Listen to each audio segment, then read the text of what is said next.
funding belong all PHA, function grants belong all provincial government, na all grants belong all departments long, working work belong all. Mr. Deputy Speaker, plenty time government is announcing budget inside long. Flow also I call him all big number money. Lo name belong all province. That's all. Plenty desla money stop lo paper that's all. Case money mi blano saksi. For example, 2024 budget, ECP am supposed to receiving 57 million long function grant, na 10 million long infrastructure grant. Na long time long before long budget, me been asking this, ask him lo flow. Prime Minister me give him commitment long him also government by retiring all gada this outstanding because long 2024 ECP ki kisim tasol 23 million outlaw this la 57 million or 67 million total where been stuff inside long budget.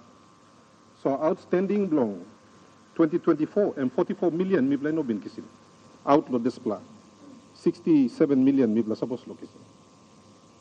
Now Prime Minister make him commitment that's all this la commitment I think past long department lo Prime Minister you know go come up long online long department lo finance so mi no kisim this plan money.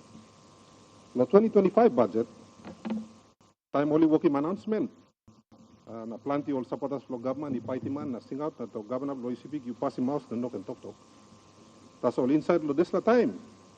Only promising people belong isipik 67 million long function grants, na 10 million long infrastructure grant. So total of 77 million long cash. As of today, na moon na October and by finish lo tete na tomorrow November by start. Pacific provincial government is receiving 15 million long function grant. Na infrastructure grant is 2 million. So outlaw total of 77 million mibla supposed to kiss him cash lo display here. ECP provincial government is kissing 17 million taso.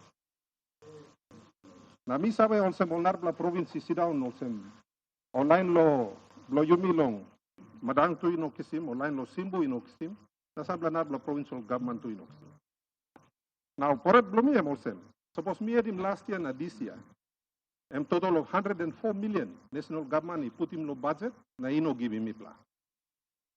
Na me like sabe also, ask him blomi also.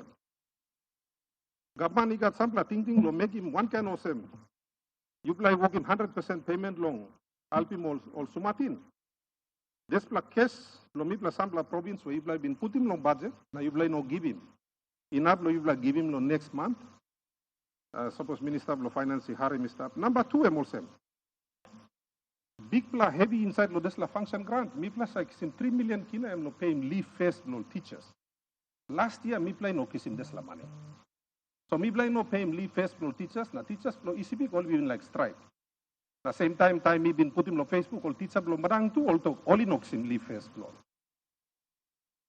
Now suppose you play no give him this plan leave first lo this year which is another 3 million. All teachers will ECP, all by less will work next year.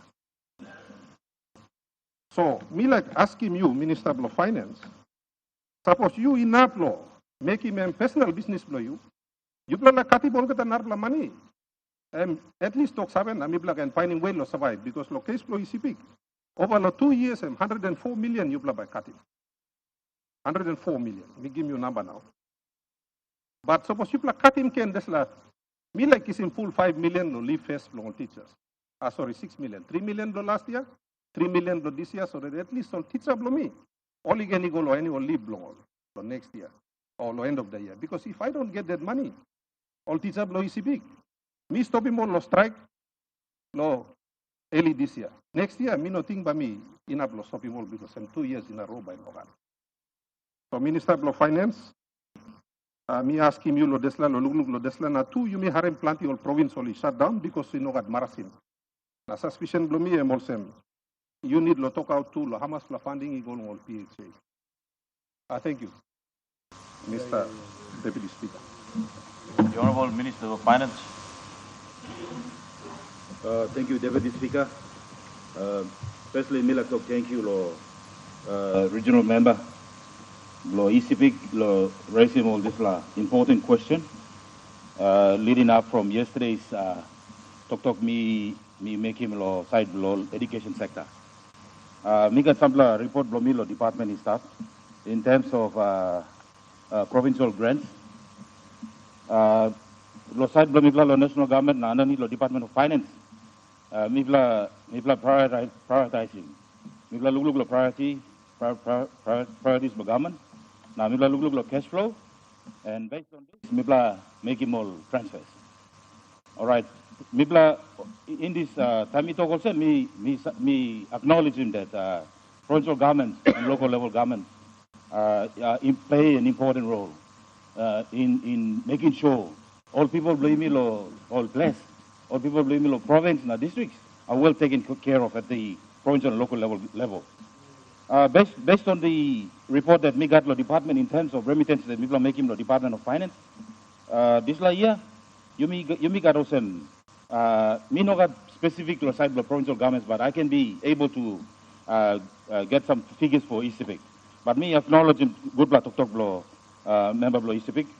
Low provincial grants recurrent, you may be allocating more than 700 million point four low original appropriations for 2025 budget. Provincial grants development budget, you may be allocating 858 million. LGs, you may be allocating 144 million. Total blow 2025 blow provinces, send about 1.711.7 billion. Out of these ones, Treasury Department, you warranty pennies, 1.2 billion. Ikam lo mibla, lo Department of Finance. This amount, mibla provincial grants mibla so far, mibla remitim go all the provinces lo Papua New Guinea, mibla remitim also lo recurrent. Mibla remiti mosem 335 million kina pinis. Now side blow development budget, you got all provinces, all the provinces, mibla remiti mosem 342 million pinis. Total of 679.3 million has already been remitted to all the provinces. I can be able to give you the breakup. Suppose you can ask me, or I can be able to provide that in the next sitting. So total amount mibla paying so far. Also, me talk finish 679 million out of the 1.7. We acknowledge that we are quite behind, and we would like to use these remaining months of November and December to catch up. Some of us have 60-75%. Lo retire more get this la outstanding the provincial government. I think this la information me can give you, and me can give you assurance that this la government, we will make sure that we will try our best. You mentioned him lead first. These are important. All teachers blame me right across the country. Only look forward to this entitlement. Only work hard. Only now all finishing all exam. Now all look low. Finish me malolo matemol family blow. So me by work one time Department of Education, Department of Treasury, me by look this la one kind of allocations come. Lo this la me by try and make sure that me retire this law leave first law teachers too. You will give me assurance that me by look this la. Lo PHA. Mibla got total appropriation.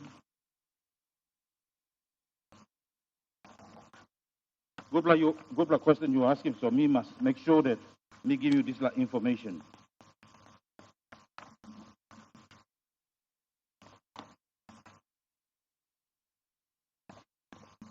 Lo PHS, me from the top of my head, Mibla been allocating a little bit over 517 million.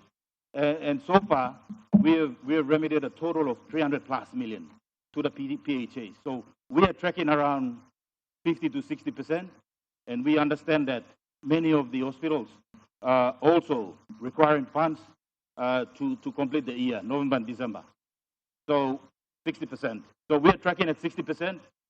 This week again, in terms of pro rata, based on the warrants that we have received from the Department of Treasury, we have warranted everything that is allocated to PHA.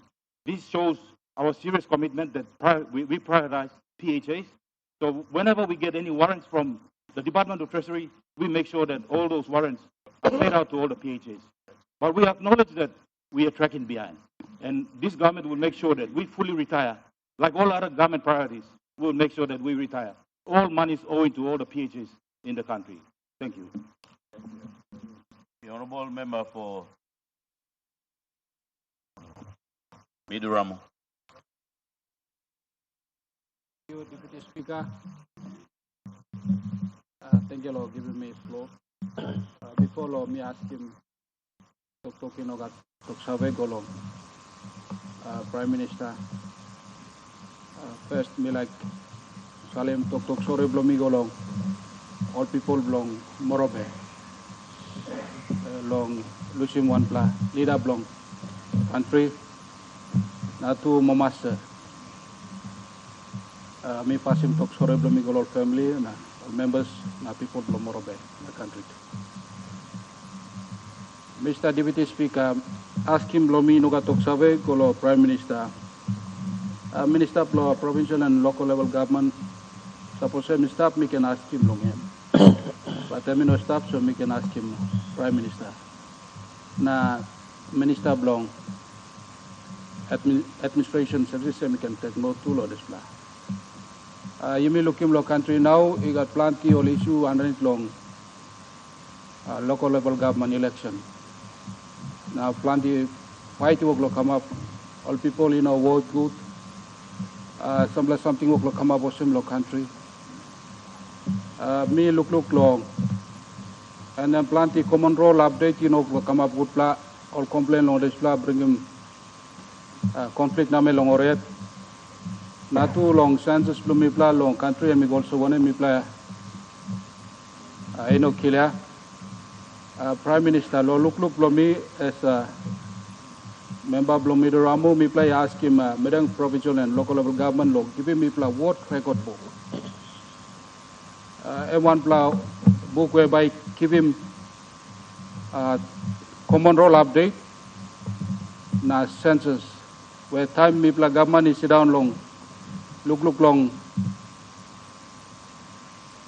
Census na common role update, Mr. Deputy Speaker, you may spending big money law, this law area. Where look blow me long. Yeah, you can give him all what record book. You go along all LLG along what council or all what record I can keep him this plan update him. And by making him easy. So Mr. Deputy Speaker, ask him blow me. Go along Prime Minister. Enough you may roll him out what record book go along all provinces along local level government. Or no God.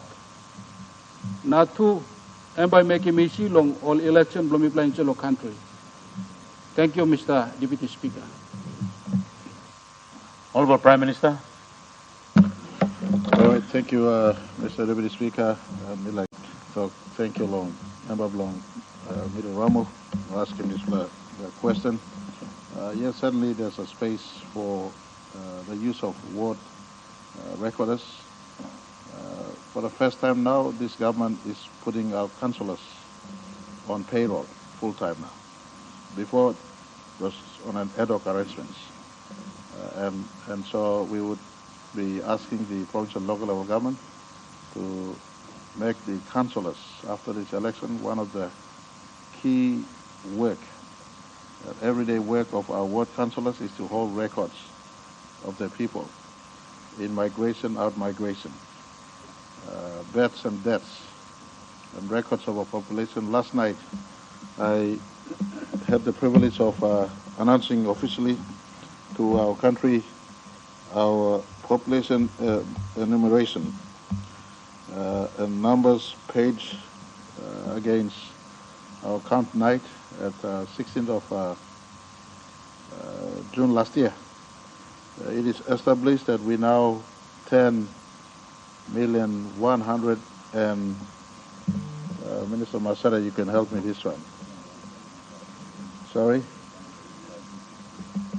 10,185,363. 10,185,363. That statistics was released yesterday. The Minister for our National Census will distribute the census result to all of you. Oh, Prime Minister, we have a point of order. Thank you. Member for about what's your point of order? Deputy Speaker, the Prime Minister, I think this is the third time he has announced the population of the country. but the country has not received a formal official report yet. So which one are we going to believe? Thank you. Honorable member, I think I heard from the Prime Minister that he just make mention that the announcement will be made shortly. It was made last night and it will be delivered to everyone. Prime Minister, I'll ask you to continue on your reply. Very good. Always happy when the member for Abao is interjecting. To be honest, he's one of the few members I always like listening to. He's got a wealth of experience. We all like listening. So good or bad, when he does make a point of interjection, whether from the opposite or not, every one of us have some contributions make to the public discourse. So, yeah, I did make one or two instances earlier, but last night, for the first time, we unveiled to our country, our population as at 16th June 2024. And so I'm just looking at my phone to get off the correct number. And as of last night's unveiling, our population stands at 10,185,363 as of 16th June 2024, the night in which we were counting. And so that's a reference point night. Population doesn't stop. Every night you are making babies, so the number keeps on telling on. For those who care to ask, we're going backward.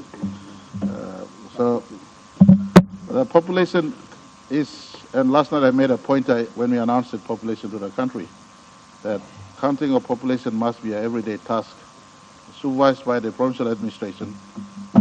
It must be an everyday count. There must be a section in the provincial government administration structure in the provinces, linking to the districts, and also linking to our health centers, that we must be counting all the time. So to keep the long story short, coming back to your question, instead of consuming the space, member for Middle Ramu, your question is in order. We will make it a councillor's core business now that they are paid full-time.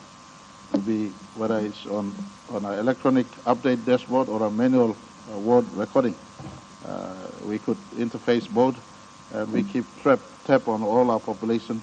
With population headcount now established, I commend Minister Masare,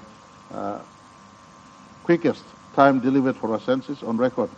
The last 5 censuses we've had has taken more than, like the last one, 2011. Census was staged in 2011, but full number came out in 2015. This one, within a year, we have a number, and so I want to commend his team for working on this one. It now gives us, all governors will be handed out the census result. You know exactly what's the population of your province, and together with provincial government, national government, districts, we can work to plan our country's development agenda going forward. But certainly there's a space for our councillors.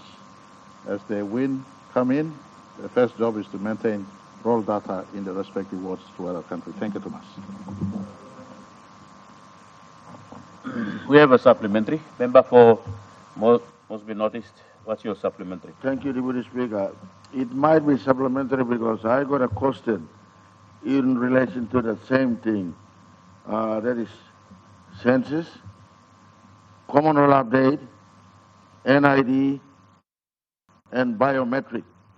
So since the Prime Minister is answering 1/3 of it, I think I can also put my supplementary to him so that he can also answer.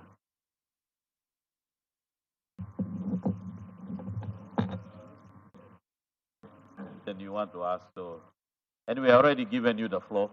Please continue on your question.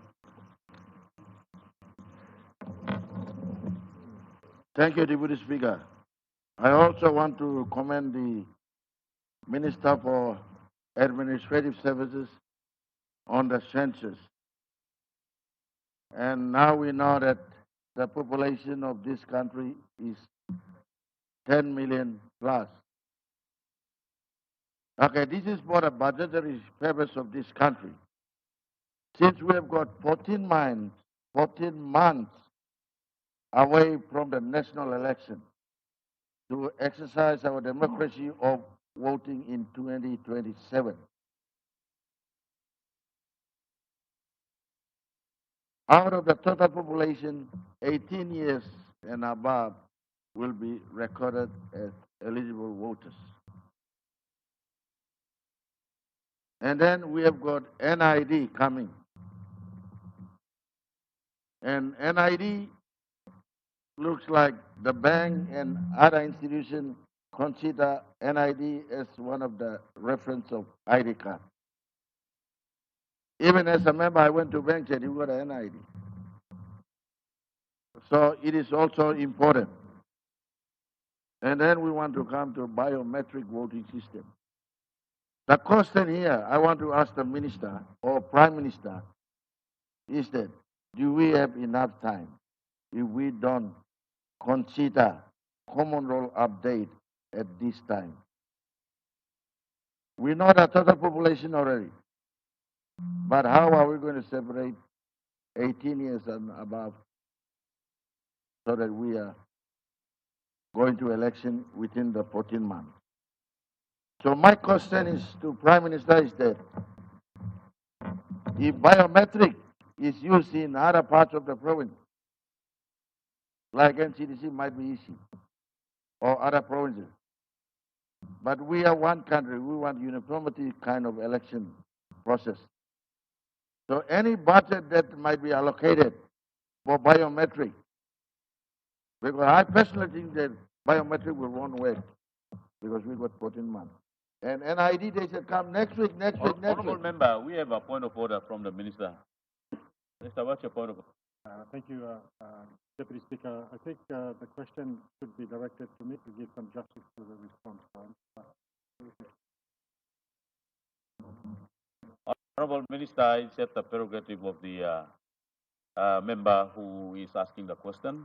He directed the question to the Prime Minister, so I'll allow him ask the question, and he asked that you, Minister, responsible to take note, so you can take note of what he asked. So, Honorable Member, you continue on your question. Thank you, my brother Minister. Take note of that because Prime Minister already answered 1/3 of it. So I better continue. Okay, we got NID. Every morning you go to this PDC or this telecom place, you see everybody lining up. And they lining up almost 8 months, 9 months without getting the NID. What's the kind of process we are using?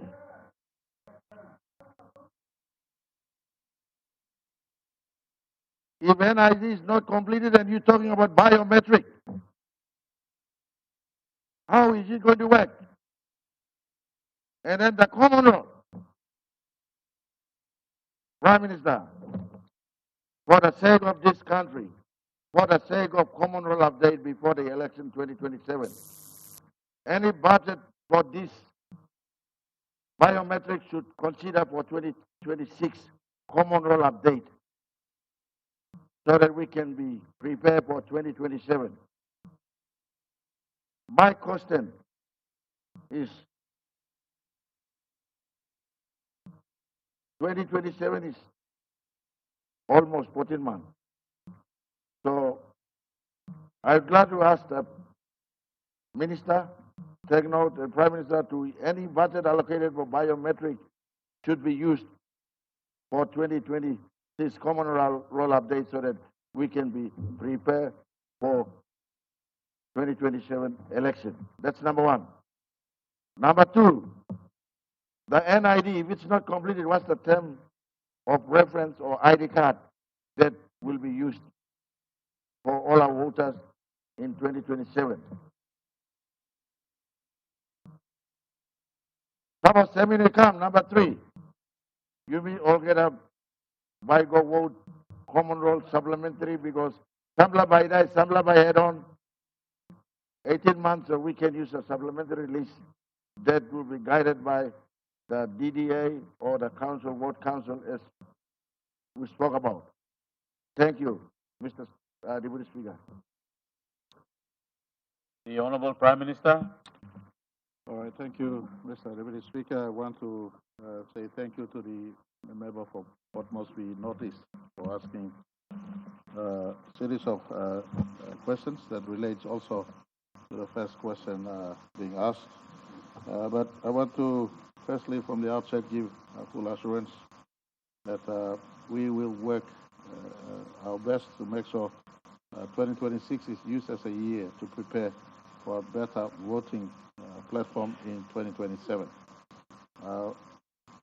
Promise to our nation after 2022 election still stands, that in 2027 we want a better voting platform. I think it was yesterday when I responded to a similar question asked that we intend to make sure that common role, in the midst of what we do, common role is tidy. Mr. Deputy Speaker, I want to indicate to this Parliament and to the country that see our investment in an updated census that we started last year as part of the work in giving a platform that is more reliable for our 2027 elections. At a trusted data established at a census, it now establishes, and the census also tells us the age of our people. The reference point was 16 June 2024. So if someone was 17 at 16 June 2024, then at 16 June 2025, that same person is now 18. So the population database through the census gives us a basis in which we establish the reference point of any other population-related activities going forward. And as part of our overall act of cleaning up a weakness that we've carried in our system, studies and the Commonwealth Observation Report from a couple of elections they've run, as well as our own Parliament bipartisan committee on the Special Parliamentary Committee on the review of 2022 national general elections headed by Governor Baird. All these have affirmed and looked at the deficiency we've carried. Key amongst those deficiencies is the integrity of the common role, and then the process that is geared to it. So I do acknowledge common role is an issue. I appreciate the ask by the member. Do you have time to deliver biometric? Do you have time to deliver NID to complement an update of the common role so that as we arrive in 2027, something that I want us as a group of leaders to establish for our country, at the earliest is one person, one vote. So the sanctity of his Section 50 right is really is able to be he or she has at the polling booth.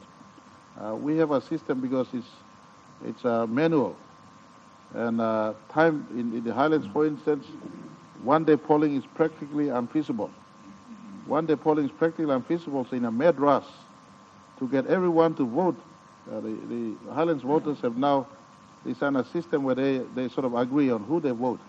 I give you one example to myself, my own village of Paipeli in Hela province. Someone, if you go through all the results since 2002, I contested.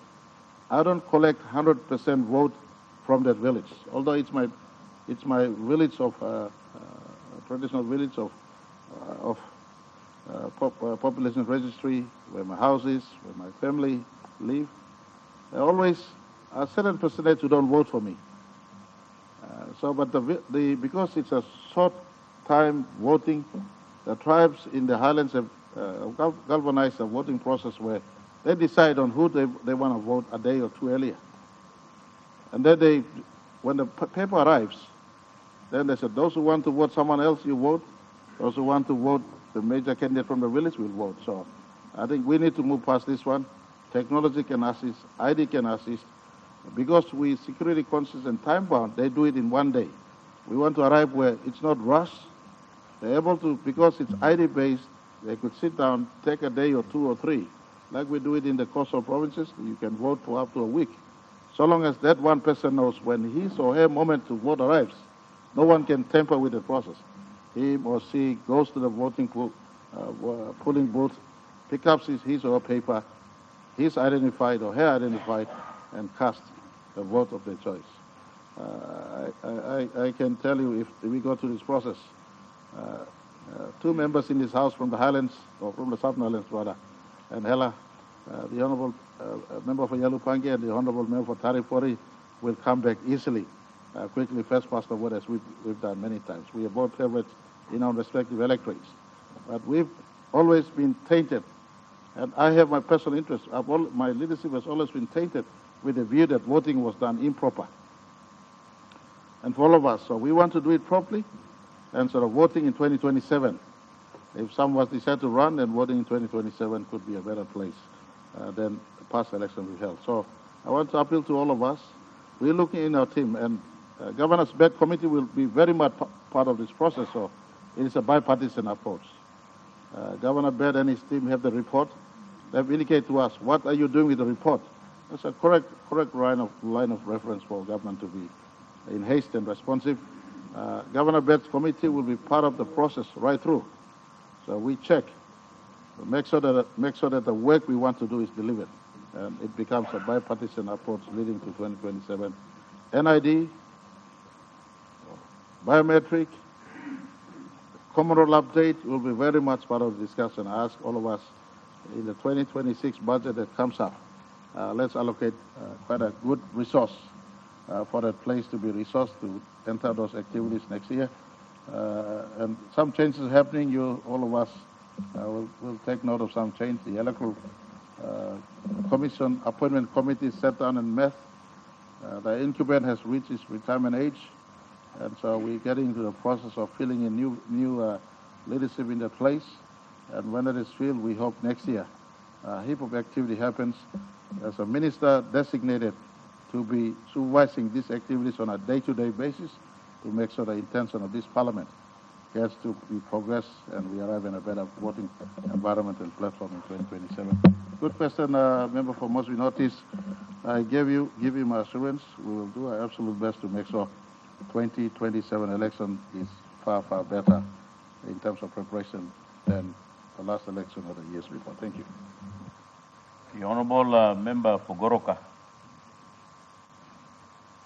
Mr. Deputy Speaker, firstly, before me asking question to me, you know what, looks away me like, on behalf of people of Goroka, me like passing big blood, talk sorry, blum block along. Online antalo wap namanda, big blood landslide, kisim all na, or planted blood been losing life, big blood sorry, leaders from Enga province, governor and member of wap namanda. Notice question blow me look at look sawe me like ask him go long hardworking minister block coffee.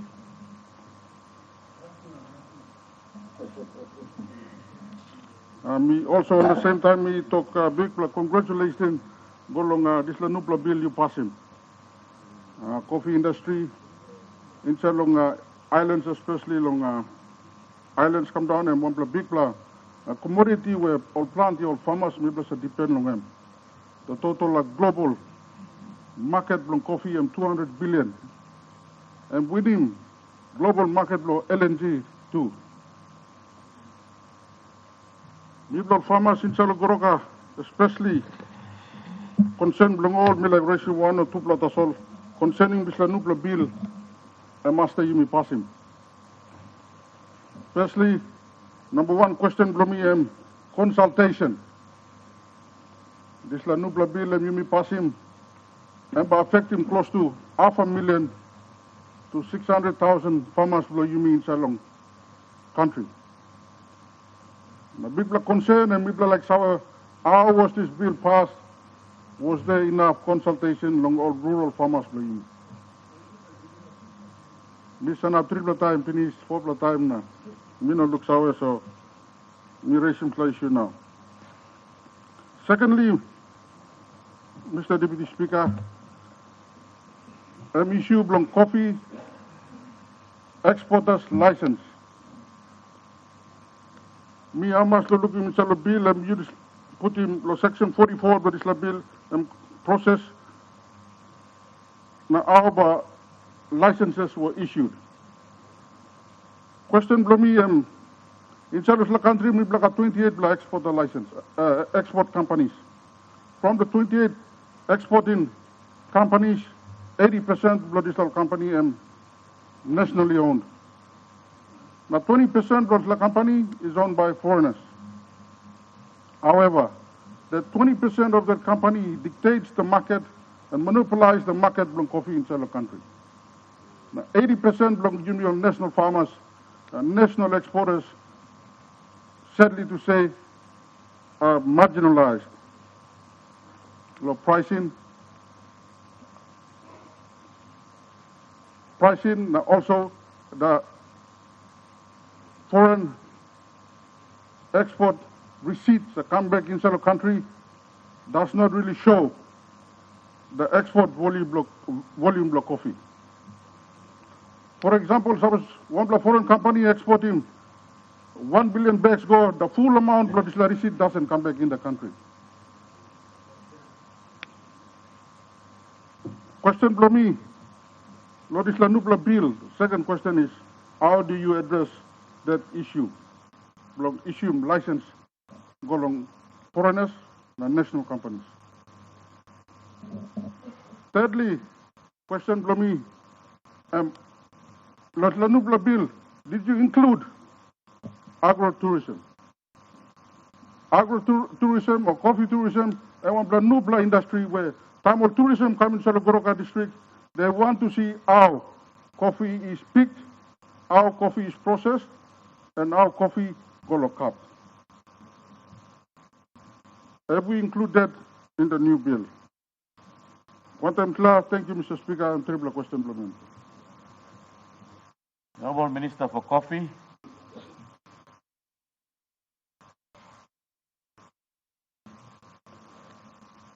Thank you, Deputy Speaker. Firstly, I want to thank the members of this House for passing the National Coffee Authority Bill yesterday. This is something that we needed to do, and it's done. This bill has come about since the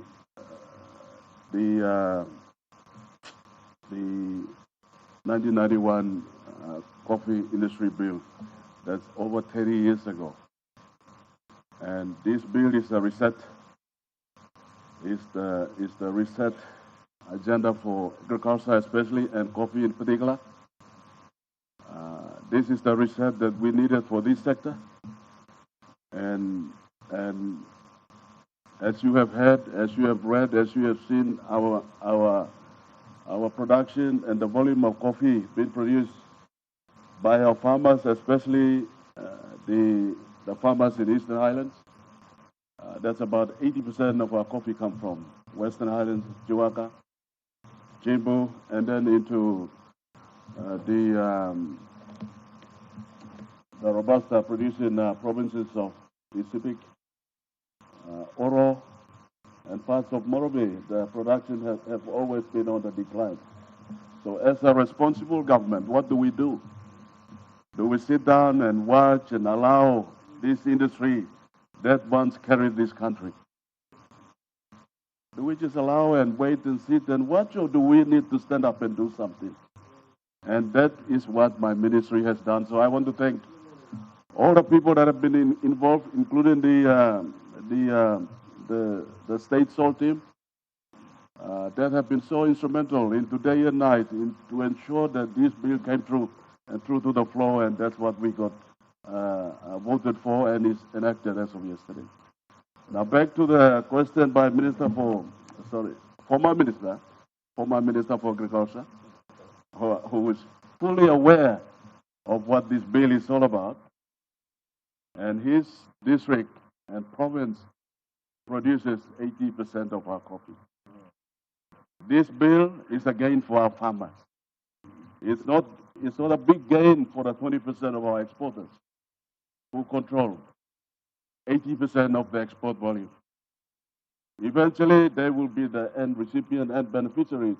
But if we don't look after the farmers, the people that get their hands dirty, our small people in the villages, the small people that are with water bottles and buy and smoke on our roads, traffic lights, it's an eyesore. And it is my hope that one day all these people will go back to the villages and toil their land where they should rightfully be, planting coffee, planting cocoa, planting copra. So that is really the intent of this bill, my brother, and good member for Goroka. It is not encrypted on rock like the Ten Commandments, fellow members of Parliament. It is something that is subject for review, amendment. But at least we got something for a start. If you look at the CIC all these years, There's so much politics in it. There's a board versus board, management versus management. I've seen, I've observed, and I'm old enough to know what the issues are. It's been going on. In Goroka, it doesn't happen in most places. Some of you don't feel it. So that is why we got this bill through. I want to thank the wisdom of the Prime Minister. To be honest with you, I never liked this ministry, but for now, I'm consumed in it.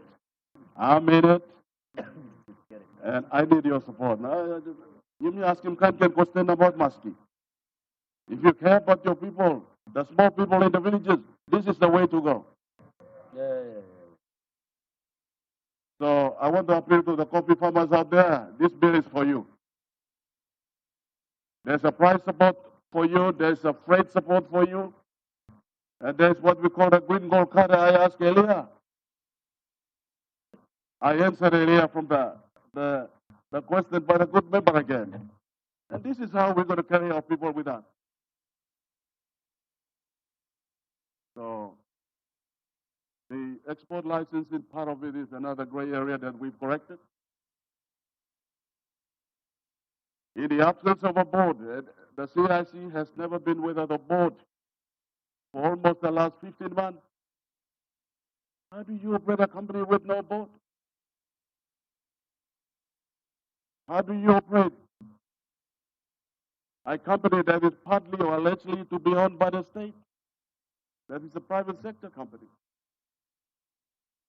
How do you operate? And so, I know it's been difficult for me, but I want to thank all of you for passing this bill. I am in control now. Yeah, in terms of licensing, the licensing aspect through that board that we will appoint will come through me, like what we do in the petroleum sector, like we do in the mining sector. Only the minister approves the export license. For the time being, it's yours truly. I'm standing here. I will approve that. For the time being. For as long as the Prime Minister wants me on this job, all those applications will need to come to me. Honorable Minister, we have a point of order. Member for Madam. Yesterday he presented his bill and the full opportunity to debate, but we're down to 1 minute, so if we can ask for an extension time because of the long answers being provided to the question. The question be put, that question time be extended. Honorable Member for Madang, I will not entertain your point of order until the Minister. Minister, I think our time is also running up, so can you wrap up your short reply to the member for Deputy Speaker, Goroka? Because all of us, money stop less, people stop less, this is a bill and people block less. You may be clear, but I want to thank my brother and the member for Goroka for always asking me really nice questions so that I can explain the story of coffee. And once again, thank you, Prime Minister, for your wisdom to ensure that coffee had its own head. And medicine, now we've got an authority, and coffee is under control. Our people out there in Chimbu, Goroka, Eastern Highlands, Western Highlands, this one is for you. You plan no one thing or one plus something like you plan. One plus by antapin, plan your benefit through Lord Isla Coffee. Once again, to the staff of the Coffee Industry Corporation, I want to appeal to you that none of you will lose your job. We will migrate from what is now CIC to National Coffee Authority. This is what will happen. We will not remove them. These are our people. But what will happen is you will be under my spotlight, under my watch. Thank you, Deputy Speaker. Honorable members, our question time is lapsed. Honorable member for Madang, before we continue our grievance debate, I have to make a statement here. Honorable members, yesterday, the Honorable Governor for Chimbu raised a concern on his self-explanation yesterday and asked for the member for Tambul Nabilia, Minister for Commerce, to make an apology to him. His plea for the minister to make an apology was interrupted by noises within the house, and we have not, the chair hasn't allowed the minister to respond and say apology. Therefore, I will ask the member for Tambul Nabilia and Minister for Commerce to make a statement in apology to the matter raised by the governor for Chimbu yesterday. Honorable member for Tambul Nabilia and Minister for Commerce. Deputy Speaker, thank you, Lord. Point of order. Sir. Thank you, Assistant Speaker. Deputy Speaker, I don't think Governor of Kimbu is in the chamber. So it is proper for him to be in chamber, for the minister to... Honorable Minister for Agriculture, whether the member is in the House, the statement has been made in this House. Therefore, I will allow for him to make the response. So, Minister, Member Tambul Nabilia, I give you the opportunity to respond and say your apology to the governor. Deputy Speaker, thank you, Lord. You give me time, Lord. Talk today. Before me talk, me make a mouse Lord, people blue me Lord. Tambul Nabila district, my people, me make a mouse Lord, me like talk sorry. Lord Governor Blom, Morobe. Governor Blom, Morobe let Lutawenge me die. Since me die, me no sanap, me like talk sorry. Lord people Blom, Morobe. Me too, Mr. Sliblap, me stop. I'm Governor Blom, me too. Me want the governor and all members from Western Islands. Me blakari pick money go long. House cry. That's all. Now, in terms of this honorable house, me acknowledge him, leadership led. Now, me talk sorry. Now, people blow more of it. One thing, this last, I just want to say my apology. So, Deputy Speaker, in related to allegations made by Honorable Governor Kul,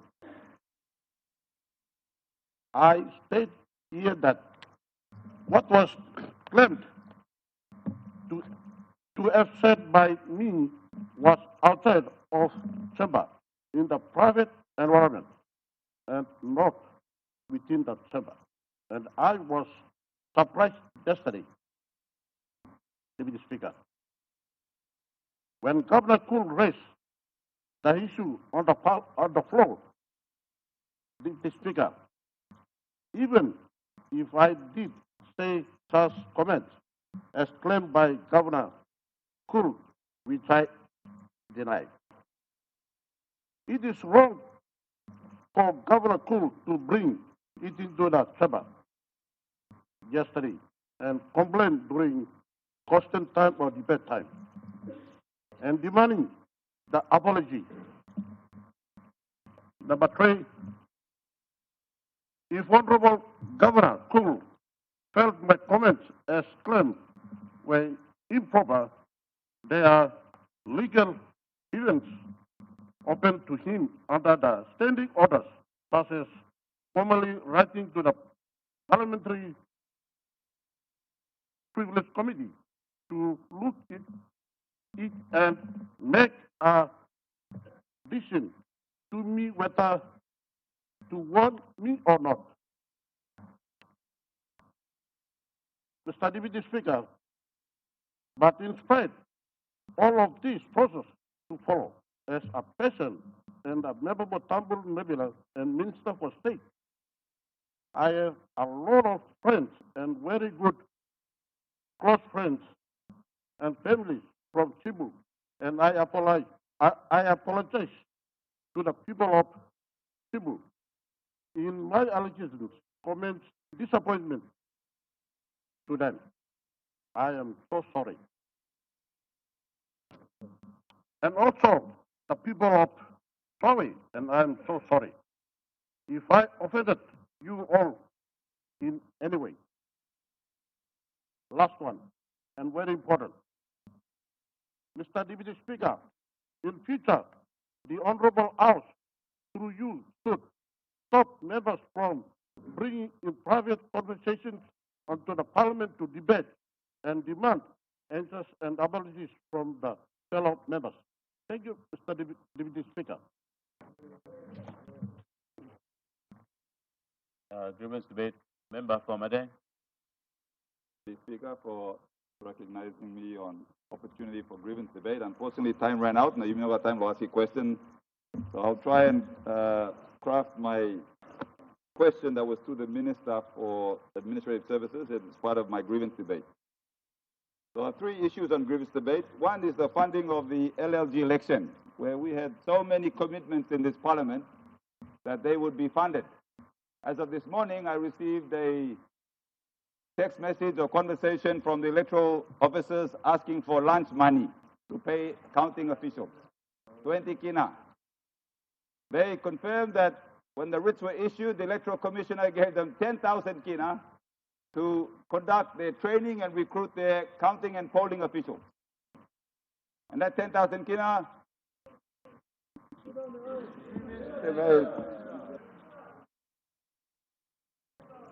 Honorable Minister, what's your point of order? Mr. Deputy Speaker, whilst I appreciate that this is grievance debate, a member should know that if he wants to get factual information, he should speak to the Electoral Commissioner. Don't go down to get text messages and expect that those text messages are genuine and they are correct. You can't come into the House and just make a mockery of a system by just listening to people's text messages, Mr. Deputy Speaker. Thank you. Honorable Minister and honorable members, the grievance debate allows for a member to show in grievance of what he feels he can bring to this House. Therefore, I will not use any, entertain any matter to stop a member for, unless you speak a word that is not parliamentary, that I will ask you to withdraw. Honorable member. Thank you, Deputy Speaker, on your sound ruling. So, back to the issue of LLG elections. Yes, we get information from our electorate because that's who we represent. We come here to be their voice. We are not in government and we can go to electoral commissioner where he is vacant. So, according in a meeting that I had with them, they raised concern they only received 10,000 kina. Ogata ARO. They got LLG. Then the provincial government gave them just last week, Thursday, 19,000. So they had 29,000 kina to run the entire LLG election for their LLG. 29,000 kina. 10,000 in Pinis, 18,000 now. They're looking for hire vehicle and everything to run. I said, but there's no money. The Electoral Commission, the money that was budgeted is given and finished. So you guys are recruiting electoral officials. Who's going to pay them? Then we went through the budget for these accounting officials, electoral officials. They get paid 70 PO, get presiding officer gets 74 kina. Then not like you say 72 kina. Then O'Clock Simo said 50 kina. Then Doki Ibrahim 42 kina a day. Then they add a 300 kina risk allowance. Risk allowance. This is LLG election. So why are we paying national rates, election rates, where you got high risk for LLG election? And then they want advance payment, advance for deduction, advance to even deploy. So last time when the government canceled the election or deferred it, some of them already see 1,000 will go finish and then they'll turn in, they'll come back in. And we know there's no money. I calculated that if we counted that 300 kina per official, it comes to over close to 300,000, 400,000, 500,000. Right now they just got 29,000 for 3 LLGs. The good minister mentioned to me in his conference or workshop that all the money has been paid. We put a hold on the account, but because once the elections polling starts, we release it. That was a complete misinformation by the minister to me. Complete lie. Because we must talk straight. Okay. So, right now we got energy election. Now time will find out some no money. They're going to say, hey, we're not going to count and declare until money comes. So who's going to, now we are going to fund the LLG national function or not? Honorable Member, we have a point of order. Minister of Coffee. I don't mean to interject, but there is what we call the shared responsibility. We, in my electorate, we are spending money, not just to run these elections, but we've also assisted with the common role. Yes, I'm also talking about my elections so that you can see what we are doing in my electorate. We don't allow the Electoral Commission to run these elections, do the common role update unto themselves. We also assist as well, so I'm just putting a point. Please. Honorable Member, continue on your debate. Thank you, Deputy Speaker. So these are issues that concern my electorate. I understand that things might be different in yours. Time law grievance debate, please, by all means, you get up now. You talk law electorate law. Me talk electorate law me. So that is the current status I understand in my electorate. I can't say what happens in other electorate because me no stop law na asking more ARO law. This is my electorate. So the government, provincial government put in 19,000. They are also struggling with revenue. So obviously for the district now, we have to step in. But the question is, are we going to get our money back if the government then releases funding to Electoral Commission or not? And then I got hospital coming to me and asking for fuel drum. And I said, my district is not a function to start functioning national government agencies. Health, Works, CIS.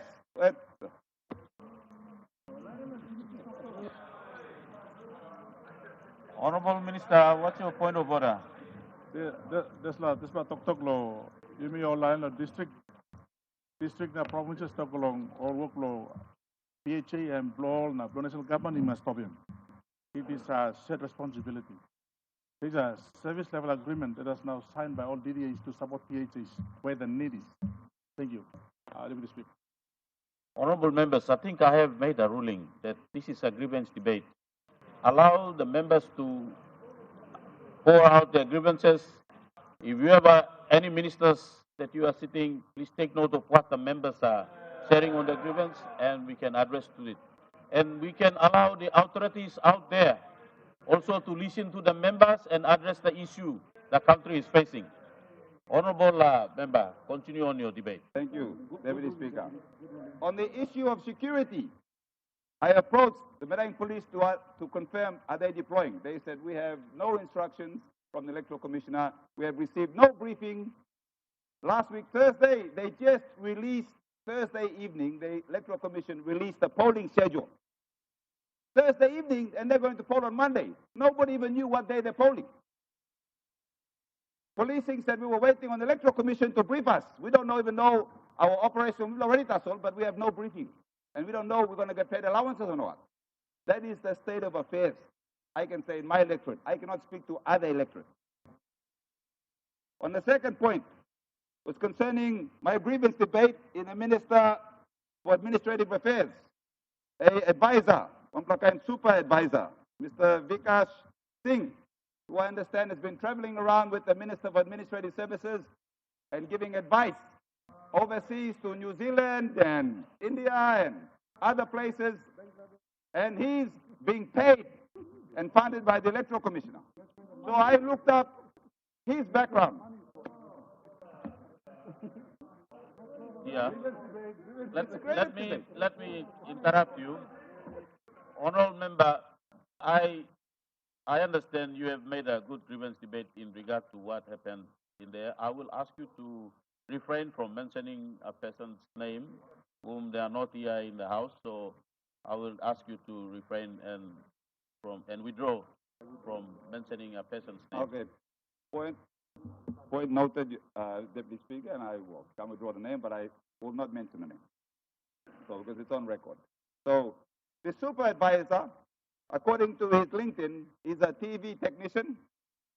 He connects TV brackets. He has a Magic TV. He has a Domino franchise. the super advisor is now leading in discussions on our electoral reform with the good minister. So I'm not sure how in his CV he talked about his dealing with government affairs. I don't know how you connect the TV and then you end up in government affairs in PNG and then you're traveling around the country and doing electoral reform. These issues are, unfortunately, because question time finished, I couldn't have the opportunity to ask the minister. So I'm grievance debate for me. So it's just something that this government must explain. How does the man come up, supervisor? One qualification, because I don't see any qualifications in his LinkedIn to say he's even qualified for this work.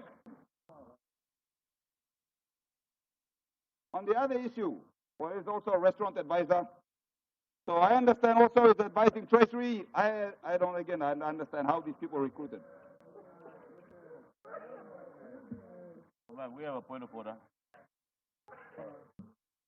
The gentleman that he's referring to has not been paid by the state.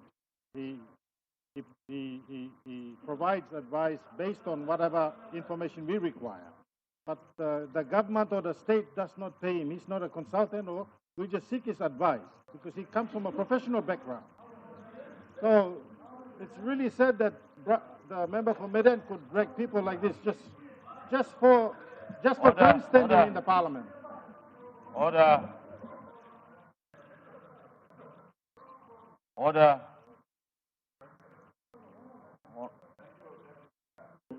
Anyway, that's opportunity now. I guess the minister, unless other parliament sitting, he can provide a response. Or I'm happy to provide details and he can respond. On the last, because you guys keep cutting my grievance debate time, Smartmatics. Smartmatics. This is a company that the good minister invited to PNG, a U.S.-based company that provides electronic polling and voting.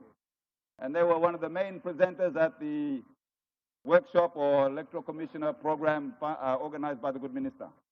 So I did research on this company, and their co-founder and a few executives have been indicted for bribery.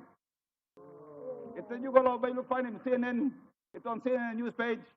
They were indicted for bribery allegations in the Philippines, where they used 1 million funds sitting in a California trust fund, and they have been accused of bribing officials in the Philippines, electoral officials, mind you, on allegations of inflating the price of their machines. So during this entire program that the minister put on, I attended the conferences, I sat out. Unfortunately, I didn't get the time to question them on this issue. But no one mentioned that they have been indicted. Now, they could be innocent. But isn't this something that's important that the good minister should have made known, especially to this government, so we avoid embarrassment? Everyone is innocent until proven guilty, but we can look silly if we're not informed and then not provide an opportunity to respond. So we're now talking about going into electronic biometrics. The good Prime Minister has issued a statement.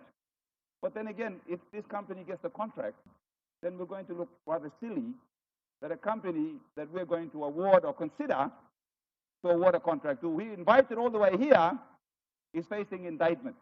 And if they're convicted, then what does that say? Do we adopt their system of electronic system when they've been accused of bribing electoral officials? So there, by grievance debate. Honorable Member for Madang, sorry for interrupting you, but I'm informing you that your 10 minutes has lapsed.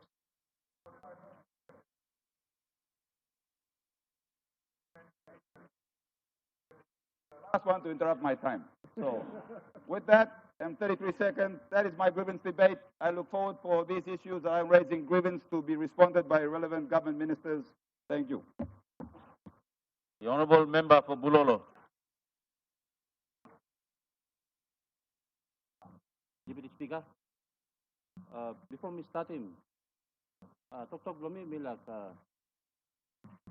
talking you also, you Papa Lucia.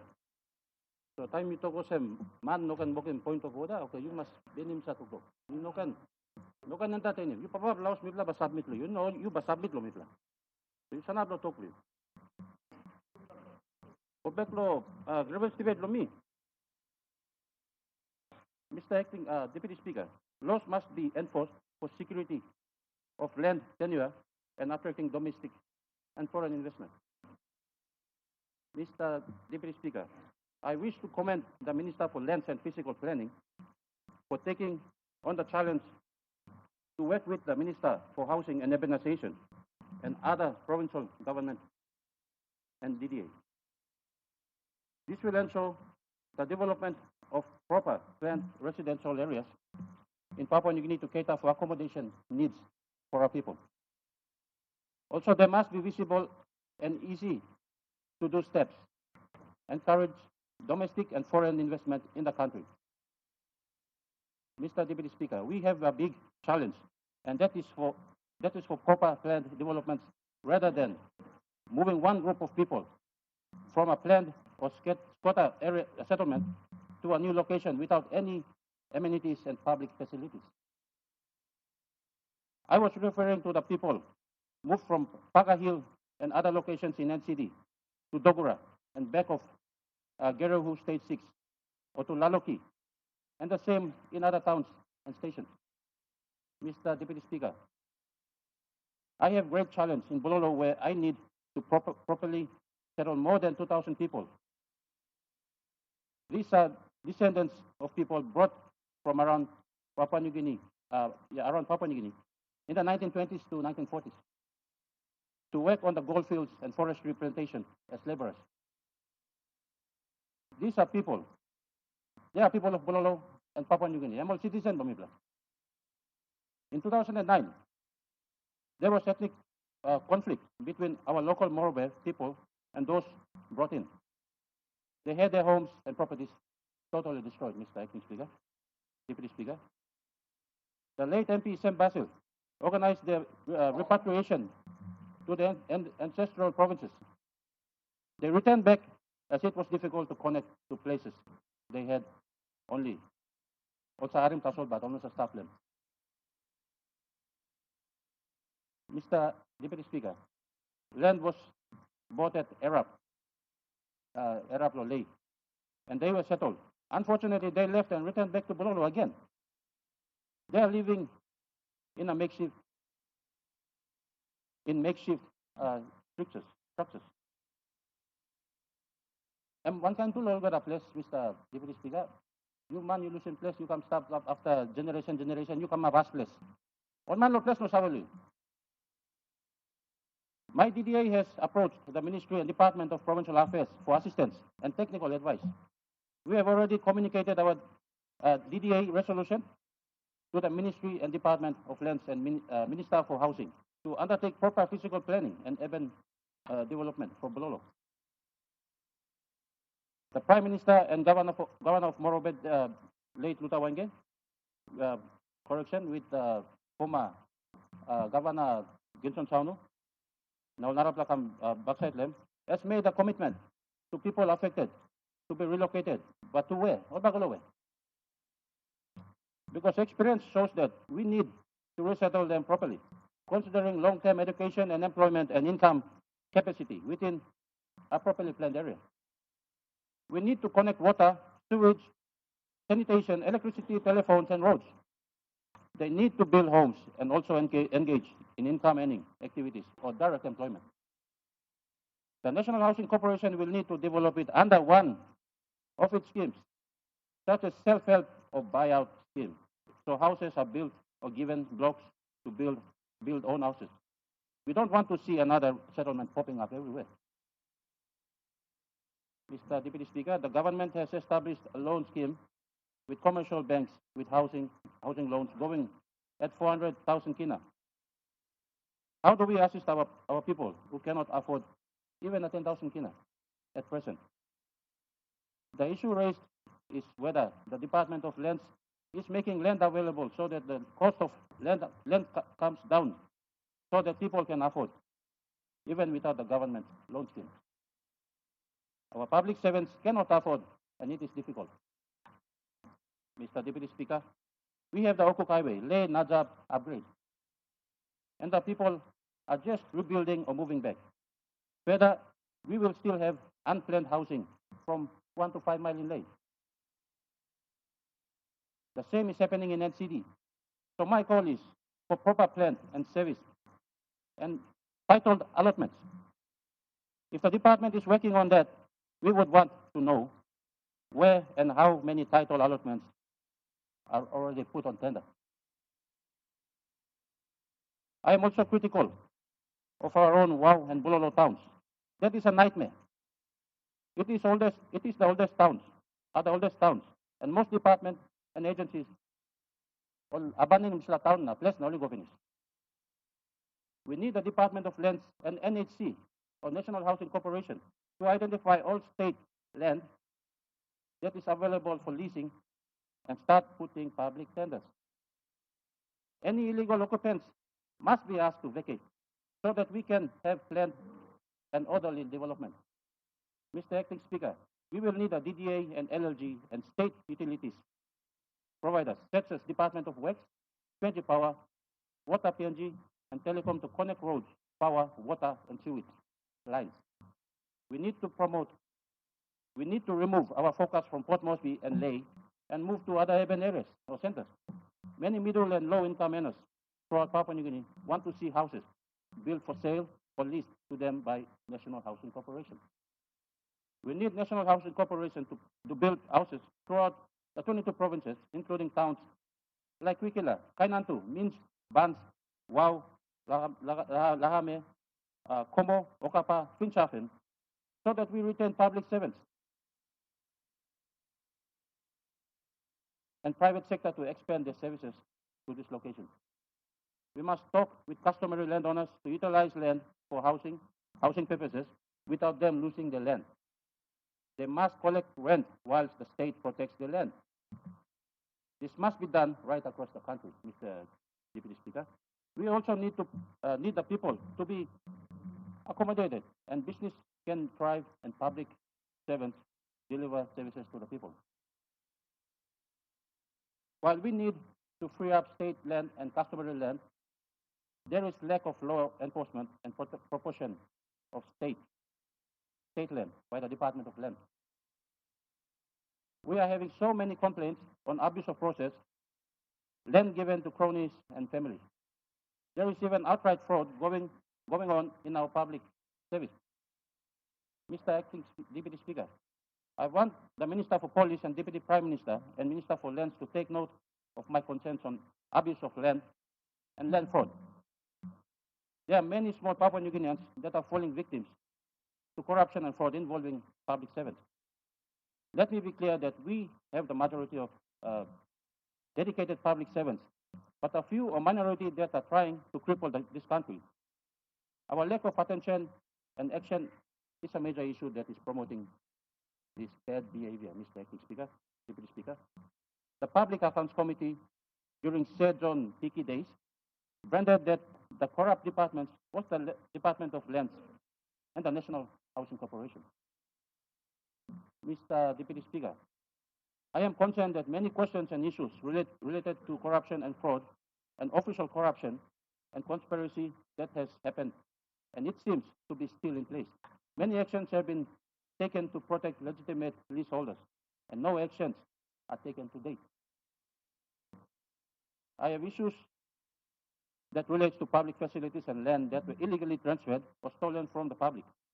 For example, in Morobe, we have the Amelia Earhart Park near Old Airport that was taken away. In Medang, a public bus stop was given to private individuals. We also hear complaints of Kone Tigers Club, a clubland in NCD, given away to private individuals.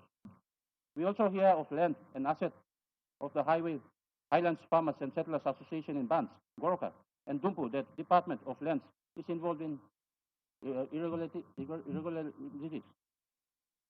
We hear that many letters and follow-up has been made to the ministers and secretaries back in the day for lands and police commissioners since 2015 to 2025. I'm not at action come up, Mr. Deputy Speaker. We hear the Farmers Association filed a complaint with the Police and Ombudsman Commission on the 25th July 2015 against the Registrar of Titles, Minister and Secretary for Lands and Physical Planning in relation to land called Bans Club and Goroka Showground.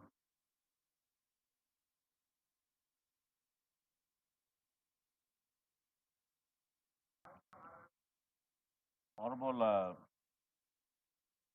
Member Pabulolo, we have a point of order. Deputy Opposition Leader, what's the point of order? To inform that his grievance debate time is late. Honorable Deputy Opposition Leader, the Speaker is looking at the time. And it will be the Speaker who stops. So,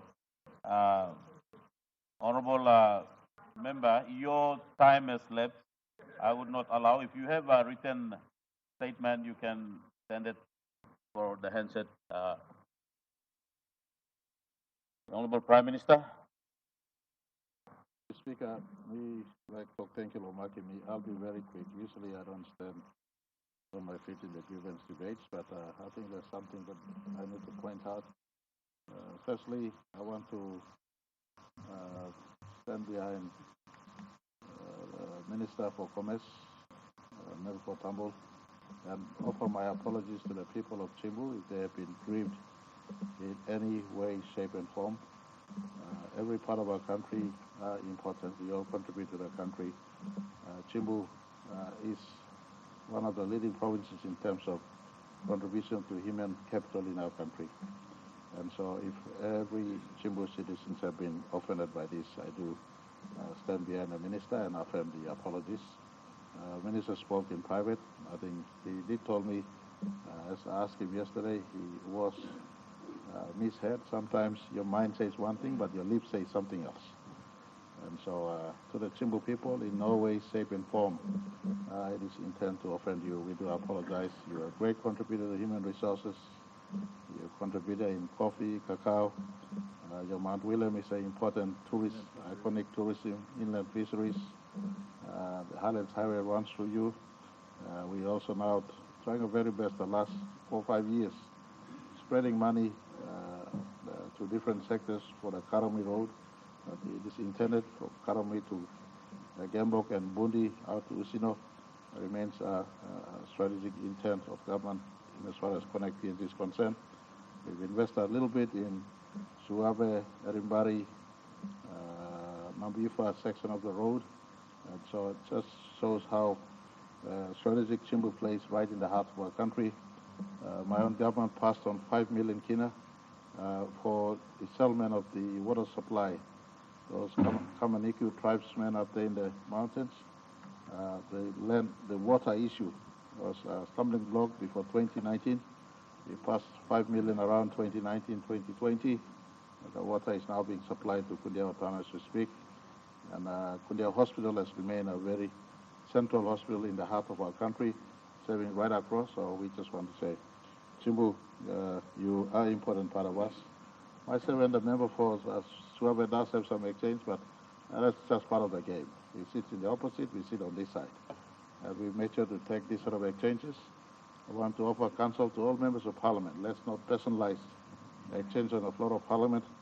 Let's rise up and accept debates that rages on in our parliament, because that's what this parliament is all about. On another matter, I just want to offer us counsel to members of parliament. Standing order must be read. And I'm sure, example, I just, nothing against the member for Medeng. I have heaps of respect for him. This morning, whether by design or slip of tongue, but he's amongst the most educated in our parliament in terms of law. He knows law better than most. He knows very well that standing order prohibits calling someone who's not on the floor of parliament by name. But he let it slip out of his mouth. And I just want to ask members of parliament, maintain decorum at all times. Our children are watching. Our people are watching. Parliament is a house of people that must carry their heads on a mature shoulder. And so let's prescribe to the standing orders of a parliament. If someone's aggrieved, court is the place to go. I also want to ask Mr. Speaker, yourself, let's combine and agree that the Privileges Committee of the Parliament must function, and members of Parliament who abuses the conduct on the floor of Parliament, including abuse to the office of Speaker, the Privileges Committee must be utilized to make referral, and so appropriate warning, appropriate nurturing. And if a serial offender is found in the House, then appropriate penalty can be dispensed in the context. I also want to encourage the country. There are certain places where unaccountability in public verbiage continues to flow. Speaking with no sense of accountability.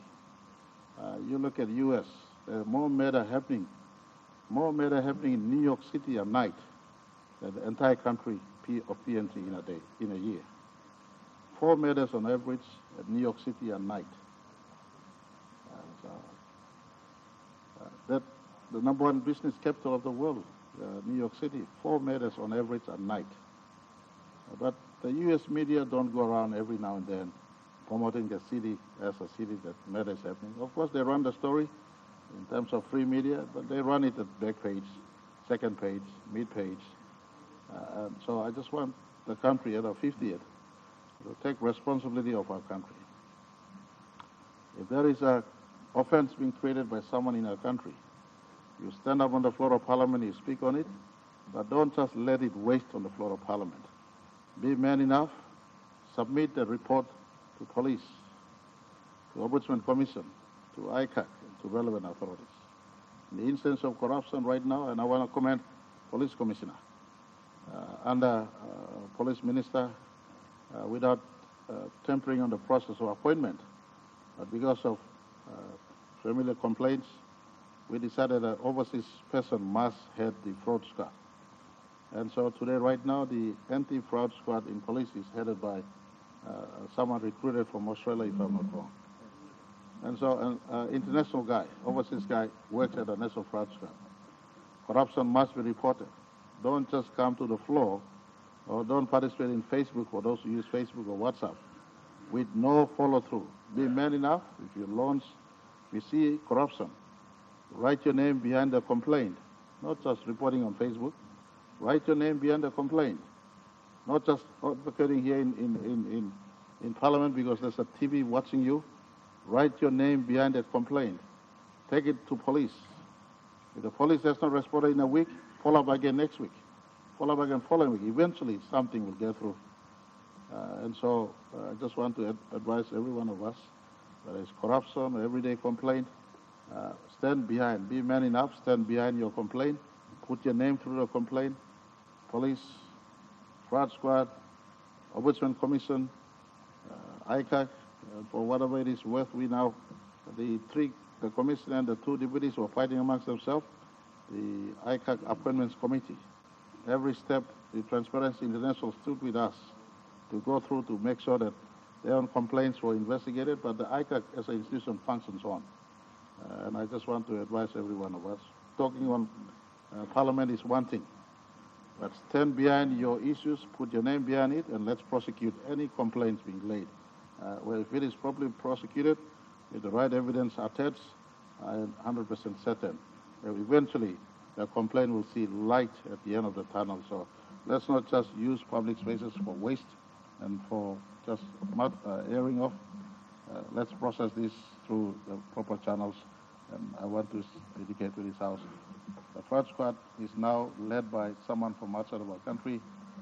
If you cannot get through, and I was hearing someone saying earlier on some matters on land, I think member for Bulolo raised an important pertinent question. I ask every one of us, utilize those key constitutional offices we have and prosecute any wrong you see in our country instead of just using the hot air to get things out. Thank you, Mr. Speaker, for giving me the opportunity. We have a point of order. Like just Prime Minister is making statement or some murder rate Blumibla as high as Sampla Narpla country or Toklo Sampla city. So me just double check him out. I said we have to speak facts on this floor. The United Nations Office on Drugs and Crime, which uses statistics given to them by our police force, places the Papua New Guinean rate of intentional homicide at 23.1 per 100,000 of population. Now that puts us 4 times higher than the global average, and it ranks us in the top 10 countries in terms of intentional homicide, which is killing man. So, me like just point him out this lana, correct him, Prime Minister. Thank you, Mr. Acting.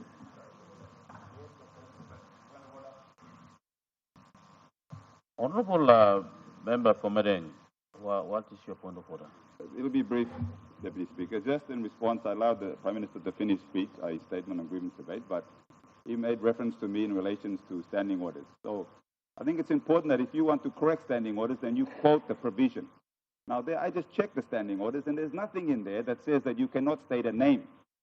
Only Standing Order 141 says when it comes to putting a question, if you put a question to a member or minister, statements or facts or names of a person unless they are strictly necessary. It doesn't prohibit. It says unless necessary, only in relation to questions. So I support the Prime Minister in saying that we must follow the standing order, but we also must know what we're talking about. So just for all members to know that there is no such provision that restricts statements of names unless you're putting it in a question. Thank you.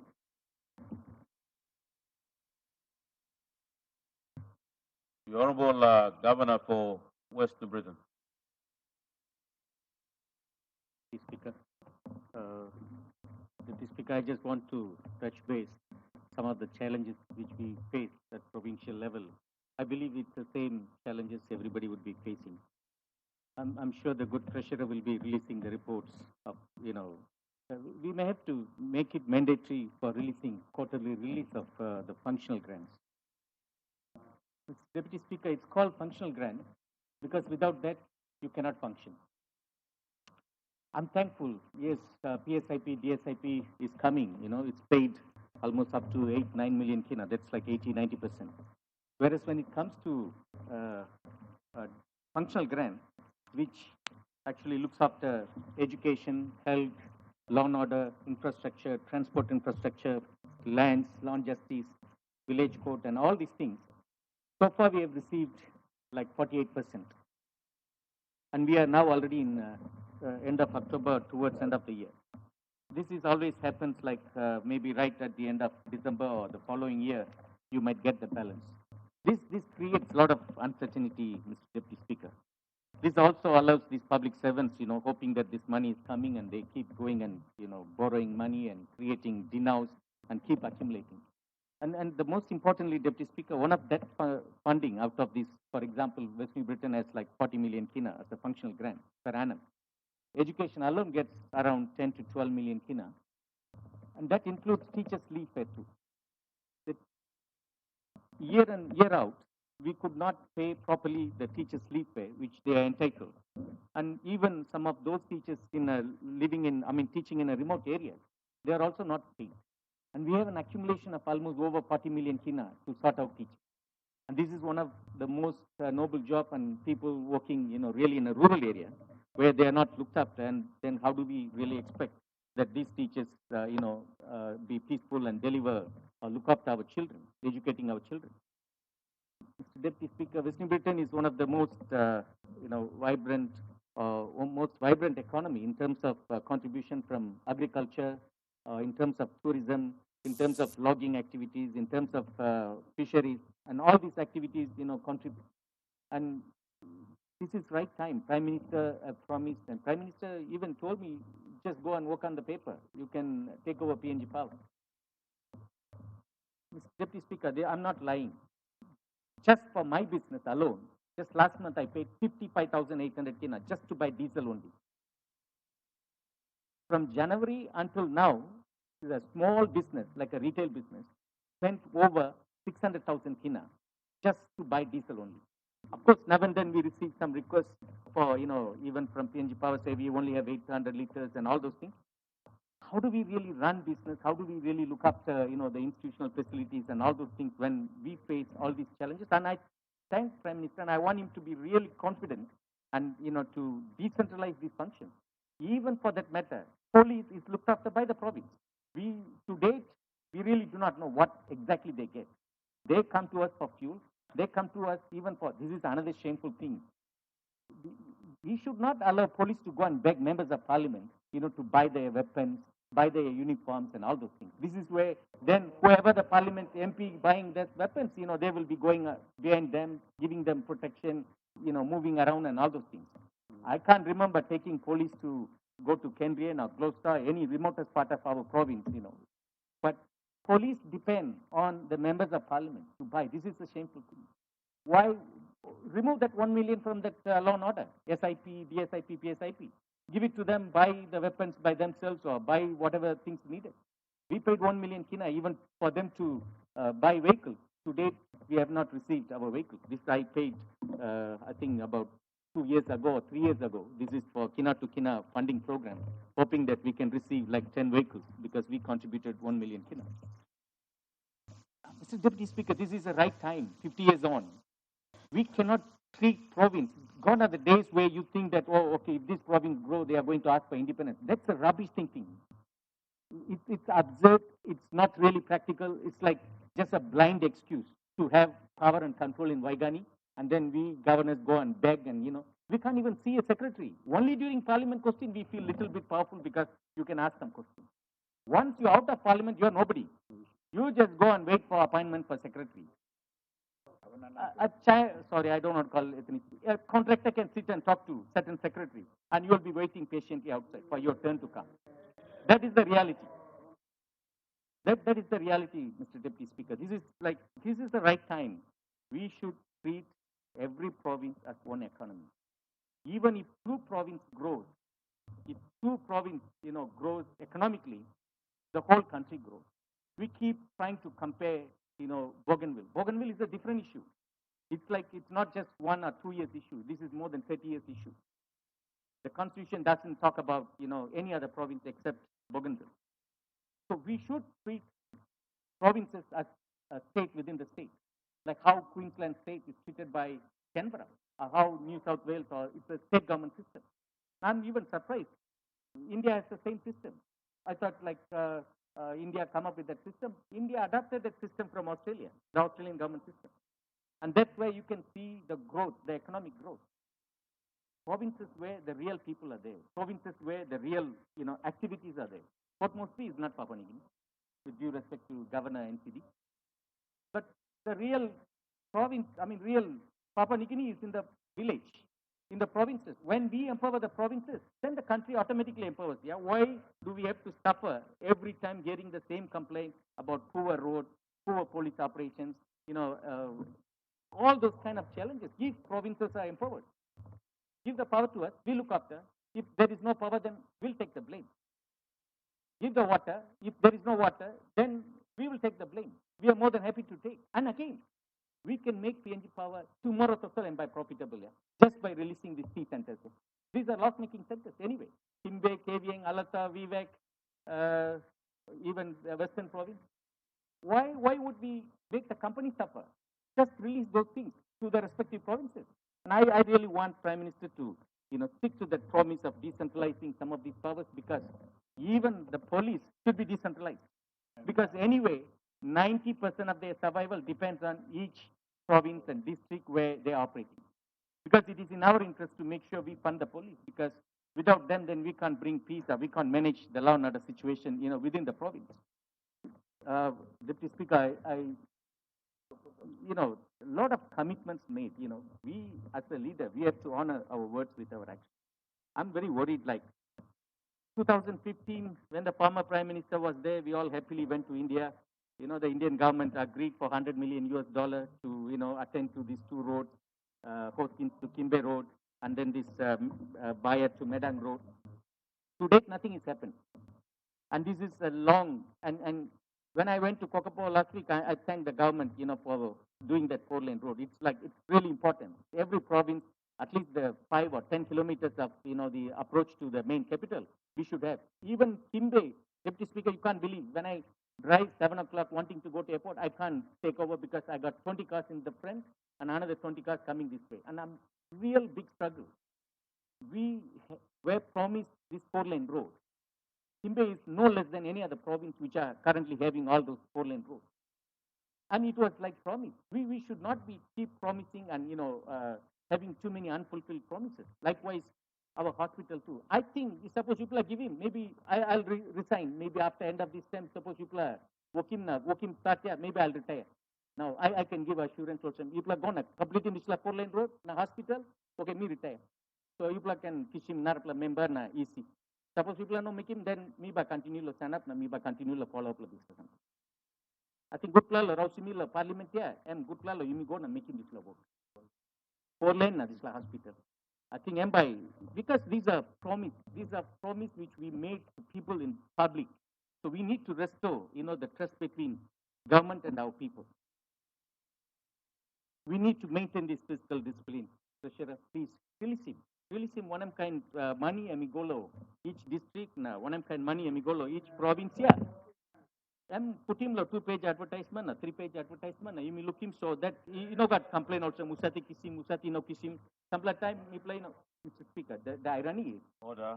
Time you starving this functional grant come late all the time. No work is happening. Public servants are very happy. They're just getting the pay, but no work is done. The functional grants keep accumulate. Mainly money end up going to some hire car or paying to hotel for some program, this and that. No real tangible work happens. What happens is, at the end of the year, I'll by looking. Treasurer by Togolsam. Me allocating 40 million. Yeah. You survive 20 million. Yeah. So why now you may need him? You by needing Narapla on him. Next year come here. Why we have to, give you 40 million? Because you survive on this 20 million. Of course, we survive, meaning also no got one work come up. So that's the reason, Deputy Speaker, we have to give importance to all the recurrent expenses. The recurrent expenses must take the precedence Honorable even Governor, before PSIP or DSIP. Thank Honorable you. Governor, your time has lapsed. Your time has lapsed. Honorable members, before I ask any of you to make a statement, let me make a statement here from the chair. The grievance debate is a very important time. Individual members expressing what they feel that they have to show on this floor of House. I'd like to appeal to all ministers of this House to make use of this grievance debate, to listen to your colleague members of what, and for seeing ministers walking out of the chamber, it's at your prerogative to go, but from the chair, I advise that it will be proper for you ministers to sit here in the House and listen to our members of the grievances that are being raised. Now let's continue. Honorable Member for Wabek. Thank you, Deputy Speaker. Grievance Bromilo this morning, and I think same grievance where milk loration or isla floor planted time na bami talk again. Grievance Bromi and law and order. Deputy Speaker, all problems where you got in Lodisla country, and same problem all Narabla country all got in. These are the same problems because human beings, no matter the color of skin, they're the same. And we seem to have the same problems.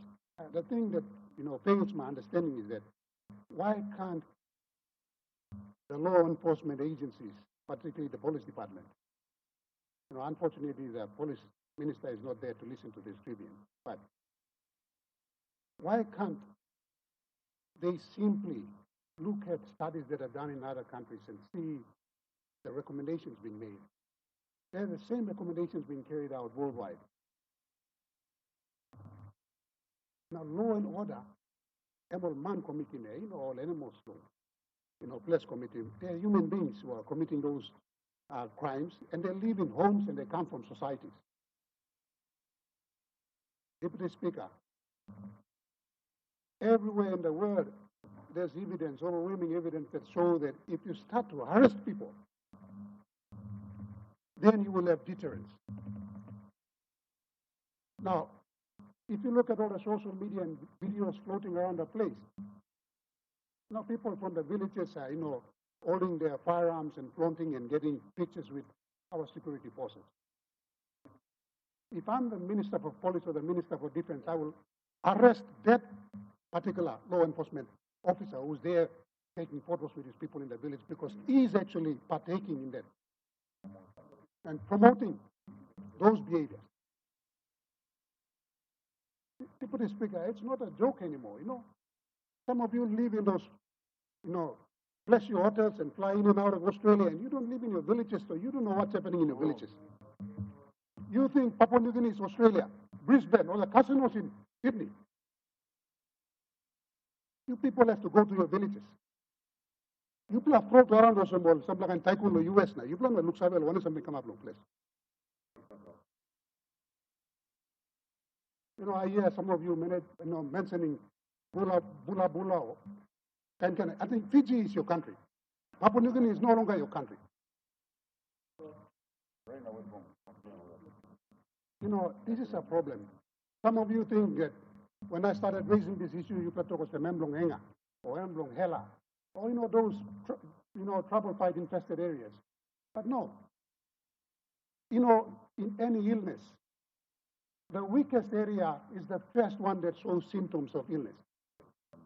And that's where Enga and these other places are coming into view. It's a systemic illness that starts from here on this floor of Parliament. You start arresting members of Parliament, and then the nation will toe in line. When you have one set of laws protecting, the elites here on the floor, and when you have another set of laws, being enforced on us, normal citizens on our streets, that's when law and order starts to break. It starts in this house. I've been complaining, now that the police minister is inside, I've been complaining on this floor for 3 years now, my brother. It's quite difficult for you to arrest a simple man on the street in Wabe. Complaints have been made. So many PPCs have been addressed.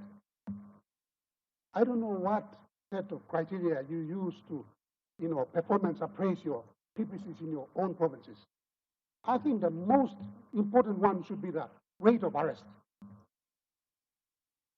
If we see the rate of crime increasing in a province, and if the rate of arrest doesn't commensurate with that rate, we should stop taking those PPCs. But no, God. My good minister, you are succumbing to leaders in this parliament, and you are allowing them to appoint your PPCs. How much time me talking you, and me talking you again? They are not the police minister. You are the police minister. Mr. Speaker, one of the biggest factors that actually limit crime in any other nation or jurisdiction for that matter is the arrest. When you start arresting people, you start to have deterrence. And people start realizing, because they're human beings, all money, all basavios, and by you come arrest them also, they will start to stop. And that influence permeates the society, and it starts to influence good behavior. Right now, we don't see any arrests.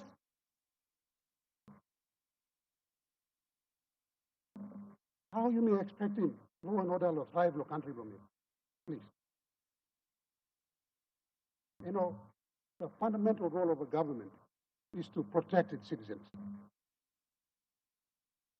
That's why when the ordinary people give their votes to us, when they consent to give their votes to us, they cast, certain rights actually vested on us, like the right to violence and use of violence to enforce law and order. That right has been given to government. Yet our policemen and defense force have actually they have morphed into peace mediators. They go around and talk and, talk. You are not supposed to go and talk. All man on Sabayos, and you come up with some geli now. All but treating you some geli. We are supposed to use force. The monopoly of force has been vested on the state of, on the government. Plenty you complain of some. If some leaders were placing on making work, we go and do our jobs. I'm telling you. We do our jobs. Unfortunately, the institutions of state. Honorable member, we have a point of order. Minister for Defense. Sorry for disturbing, but I think it needs to be made very clear that PNDDF does not have any arresting powers while they're out there. They're only there to support the police. So, no good meeting was a defense staff lab, no one can arrest them on Monday. In a work long. Honorable Minister, I think I have raised that concern before. I'll allow the member to go ahead. All get talk time all that in time at least. You blame talk now. Me blame all get no making talk when me blame no talk on the parliament. Please, law and order and big problem. I'm absolutely me blame over the streets. I know, let alone our, our mothers, our daughters. It's quite difficult for them to live a normal life in this country. One of the fundamental roles of the government is to protect its citizens. And if we fail in that, we've actually lost our legitimacy as a legitimate government, Mr. Speaker. Will I ask him again, please? You know, talk blom mibla, win him size blom mibla. If the words we speak on the floor of Parliament would automatically translate to action like God created the world, we would be living in that world of, you know, our aspirations, in that utopian world we dream of. Unfortunately, you know, Police Minister, now Honorable Line to us, Mr. Speaker, people are giving me assurance plenty time going. Assurance I'm not going to be I'm a simple man and we made him arrest for over 3 years. I'm sorry, Muslim. You know, government and fail. Please, you may address law and order. Law and order and big crisis inside the country now. It's in crisis. And places in Kokopo. I went to school in Karabat. Places like Kokopo used to be very peaceful places. Very peaceful places. And if you see crime rates in Kokopo increasing, that's an indictment on the government's ability to provide law and order and, you know, provide governance for people. I don't know what measures you are using to measure your own success as a government. If the basic socio-economic indices, if the crime rates are actually down, plunging into in habits, you have to relook again and address those issues. It's like economy, we've got to go up 200 billion or one something, you know, it doesn't show on ground. Those figures are not commensurate with our socio-economic indices. We have to start taking a serious look at law and order. You know, I've been raising this on this floor so many times, and I'm, you know, raising it again. Law and order, please. Let's address law and order. Thank you, Mr. Speaker. The Honourable Member for Rabaul. Yeah, thank you, Deputy Speaker, for Nuksawe people of Rabaul. Me expressing one grievance in relation to the processing. This is in addition to what the Honorable Dr. Lino has been discussing. But I found the same. I found one particular procedure missing in the process of arrest in the police department, police station in Rabaul district. When a person is arrested by the police, the next thing that should be done is a statement obtained from the criminal who's been arrested by the police, a record of interview. In many cases, this is not done, and the court cannot perform its function effectively without this statement or a record of interview. So in all the cases of arrest, you put him in a cell one night, next day you release them back into the free society where they reoffend. So the law and order issue continues to multiply. How do you address this? We need trained policemen who are able to sit down with an arrested offender, write a statement, and prepare him, process him for court. This knows what happened. I work law and order, law and order. You mean arresting all people? No one is there to process their statement. But you can't even go to court or someone. But this is what the procedure, the legal process is. We cannot, you mean not katim desala, broken busasol and bring him to court. The next thing the magistrate will ask for is, what's the statement? And then he acquits him for lack of evidence. So I think it's a couple of places now. Maybe the police department have a different section there. Trained policemen who probably have gone through the training process at Bomana and who are interested in actually processing arrested offenders. they can take an additional course on a statement, how to write statement.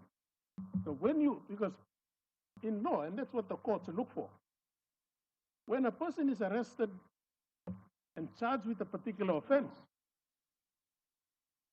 what the magistrate will look for in the statement of facts is facts that will establish certain elements in the offense for which he has been charged. And if that is not there, he gets acquitted. So we need, I think, trained policemen who are arresting officers, or if they are not arresting officers, they are trained there to simply write out statements for offenders.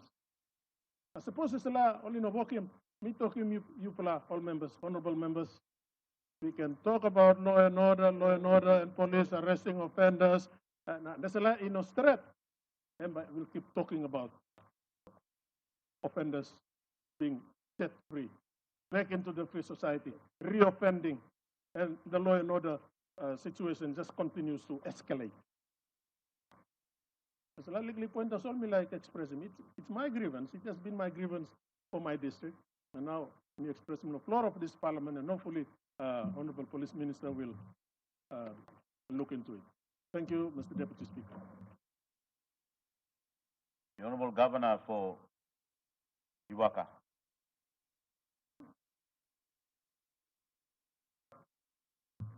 Not giving time long. No me. Me like contribute a little long like grievance debate.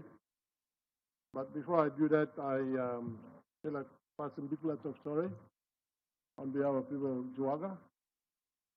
We go along late Governor Blong, Morobe Province, Luther Wenge, now people of Morobe. I want to strong man, long Morobe, na Lopapi Ningini. I think all of us missing them long here today, like I long grievance debate now, long question time. And big voice long and support long is missing at the moment. So on behalf of people of Juaga, me passing sorry blooming go along. Or people of Morobe, although me play Juaga represent them, they come now ascribe long late governor, like all the other provinces, me love him, but me taking the time to talk sorry. The other second point me like me again, I'm long passing talk sorry too. We go along all leaders blowing here province, Governor Peter Ipitas, which is the latest news in extreme long. Landslide, na plenty of land being nearly losing life long. And people talk sorry go along. Mr. Deputy Speaker, me like contribute to like grievance debate. But me and two law and order. Now, law and order is a big issue now that you mean talk now. It's been debated here now. It's been discussed on the street now. Everywhere. Law and order is, I think it's totally getting out of hand now. Because of the population increase now. Now also me looking at me, mindset long line bleeding now. Now also the small census report. Thank you, Minister of Administrative Service. But you make also 10 million, 10.5 million population. Now this is a plenty only until 50, plenty of young man and very stop. Now mindset long line bleeding of Papua New Guinea now. In a good platform.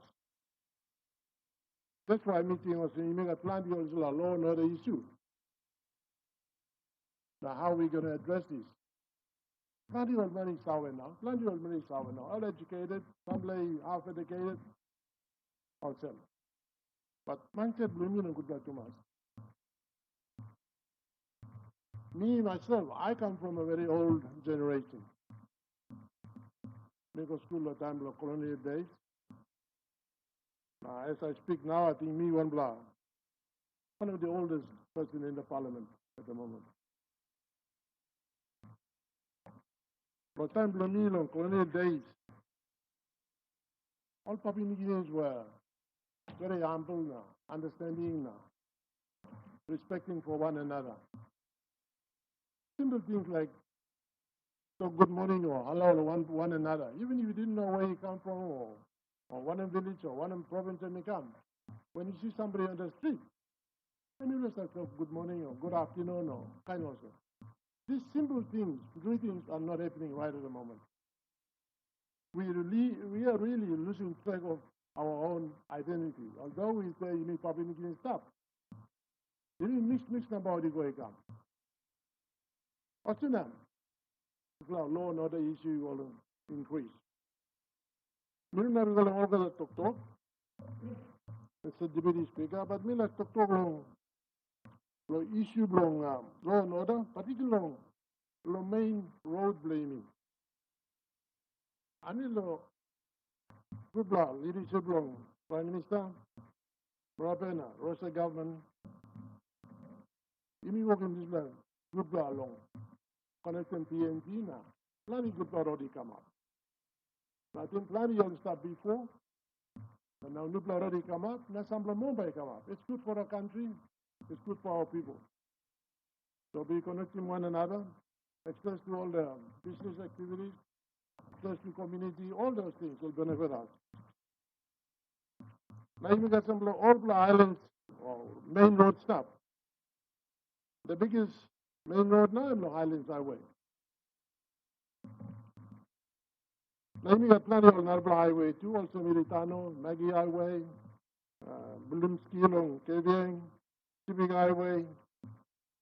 We mentioned Militano, finish now you got highway now along from Lake along Mosby, from Staten Island, Ella to Kikori. Now from Central now you go along from Million Bay or Aleta Samurai. All these roads are good for connecting our people. But the biggest problem we're creating now and what's happening along the Islands Highway now, and roadblock, passing road, Ausimal Bridge. This issue now has become more prevalent, now it's becoming more serious now. Particularly Islands Highway, when there's a car accident, or some money up, and all money blocking road. All money cutting the way going down. And now stopping the flow of traffic or business activity by the country blaming, now live in a particular region, and stop. One classical example, and recently, finished, Mr. Deputy Speaker, and the current election, council election related issue, the province plumbing. It's an issue that came about because of all votes being created now. I know, sir. It's an issue, but it was addressed by the electoral commissioner, the men on the ground. That can be addressed. But the people, some of my own people are taking advantage of that. Cutting the way, blocking road. And it went on for almost a day and a half. Now you know what? All the highway traffic from islands, from Ley Lagonda, from supply come from islands, only blocked from Means border all the way down to Chimbu border. Held up. Now by doing that, you need delaying on business activities. There are times it's gone for days, so the supply of goods now, one can come in by all on Narbla province or Narbla area, it doesn't come up. They affect everybody. The meeting, Mr. Deputy Speaker, I'm passing back on Narbla Islands now, sorry, highway now. Because mindset blow online blaming, good blood Thomas.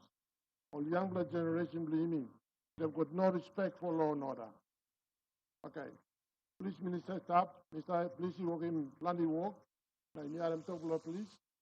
But law and order is an issue that the people, our own people, must take ownership of this issue. Almost Sawel and Weber Sundown Group are making good law passing. Because mindset law line blaming on good law. They don't really care. All they can do anything they want to. They think in me, that's all. That's the mindset of our people. How are we going to change their attitude so that the law and order issue can be addressed. We will always have law and order problems, but at the minimal that can be managed. At the moment, I don't think we're managing it. Along many of the highway we talk, yeah. The problem will come up yet. Time I'll block him road. Or pass him on, really standing up. Even on young like I'm doing the road or putting on the road now, asking for money or asking for things before you let you go through. And this is becoming so common now. It's so common. Now people are scared to drive along some of these main roads now. Now if we don't address this thing properly now, this thing will continue. The population is increasing and freedom is becoming much more greater freedom, and we're losing control of ourselves. That's my view, Mr. Deputy Speaker. Military, you must introduce some tougher laws. You make us like terrorists and act finish me, looking content law or, look on, but you make us a law finish. So you must introduce some kind of laws, specifically law managing the highways. The highways, so that there must be freedom of transportation of goods. The people must go and come. Because if we don't, once a community, a little community in the middle of the highway and blocking the road, stopping the road, making trouble, around some bridge, then we are stuck. Honorable Governor, I interrupt you. You have your 10 minutes of left. Thank The opposition leader. Thank you, Mr. Deputy Speaker. Let me like joining colleague Blomi, the opposition Dr. Honorable Dr. Lino, the Dr. same subject. This subject, if we don't address it, Mr. Deputy Speaker, you can set up your new a post, you can set up your new classroom, you can set up your one infrastructure, you like him. That's all. Suppose you addressing law and order issue inside the country, blow you meet. Very recently, as the taso, me looking inside the social media, Mr. Speaker, Nutrient Health Services losing one housing. Now, this housing, staff time, some leaders stop inside here, all been work law health department. It's been serving the people of that part of our country for more than 50 years. And just yesterday it was touched. Now, me sorry, awesome. All people blame me now. I don't respect him house sick anymore. I don't respect him government institutes anymore. I don't respect him this school where all picnic blood by go kiss him traveler. And it's affecting our country to an extent where first time you maybe been got little sewer. Scratch blow one blood garage take up him. Now you may not be putting plaster land. Now I'm going to come up big plus sewer. Now I'm come up house of finish. Now by me working on him, Lord Islam. Do we allow that house to go beyond its control that we have to amputate? This is a leg or hand blow man. And we've come to a stage where, Mr. Speaker, as I stand here to speak on law and order, me warriors, you mean some leaders too. Time you go to districts blame me. You got how much land cruiser Saraplo backside or how much dinghies wrong one time you mean our police must be enemy go look law people blame me. Now me sorry awesome. What the policeman? Blow keep safety blow or citizens blame me. Now I come up escort blame me. Mr. Speaker, which direction are we going as a country? One direction, you mean portray him, or you mean like lo law and order lo kisi me go. Me sabe osam plenty time you mean blame him. Maybe your policeman blame me on working work. But something where, or little something where we must attend to, must be done. I'll give you a few examples, Mr. Speaker. The first time I came to Port Moresby back in the mid-90s, was me being staff lo bulolo, member lo bulolo, staff, me being staff long time lo bulolo. Me workman law. Now behind me come down lo lay, now I moved over here. For a short while, me go to Kimbe, walk. And those times were some of the peacefulest times me been enjoying. Where me can walk about, lo Kimbe town, come lo Gigo, go lo Lalaki na come back. Lo Bulolo, me can walk about, also come down, lo Pine Top, na go back. Today you cannot do that. You cannot do that. Now me like give him some little example to so. The pot must be here. Time Friday night come. Man, music by go antap na antap pogata. Now you sleep, you have sleep. Oh, Spackman walking noise, go come. Now you like walk about go outside na sanap. You put it look out because one man blood disciplinary force here, sanap na drink one time or stop. You like talk law, I'm hard here. Me talk law, street premier, where me stop law, what must be. Become a problem. Now me time to address him as a leader, me come out, now me go talk one time all youth or young men and women on our street. And sometimes I'll buy down him music go down. But if we cannot take control of little things that are manageable, how do we expect to manage bigger things? Inside the education system, blame me. Sorry, I have to say this. So some people blame me. Where you may be in school earlier in the 70s. Yeah, Candace Brukimas blame me. Tete, or Sumatin, inside the school. Have no discipline, give more discipline. You put him candle or run, go report him, parents, floor, or go to police. Teacher working mouse. I think it's about time we introduce some of these measures back to our education system. Me talk this is something because Kanda stop now, beginning to go, let's forget it. Parents have lost their power to discipline their own children either. Beginning to fight one time, mama, papa. And we need to get back to the basics, the fundamentals, and fix up the issues at home, fix up the issues at elementary school, going up to the university. Mr. Speaker, Sampla, you mean, opening the staff law university now, dress up. Please. Or staff law big institute, now dress up for some, no, staff law big institute. So time blow me blah. Staff law is a kind of school. Or teacher blow me blah. So higher institutes, or make certain that people are partner go inside of class. Standard of dressing was so high then. Now, standard of dressing, we go back up that we don't even train our young people to learn how to dress. And when they come to the workforce, they dress even worse. There's no discipline. So talk with us all. All institutes bring me. Let's begin to put some discipline. Education minister, you stop here. Let's introduce some discipline into that. Higher education minister, you stop.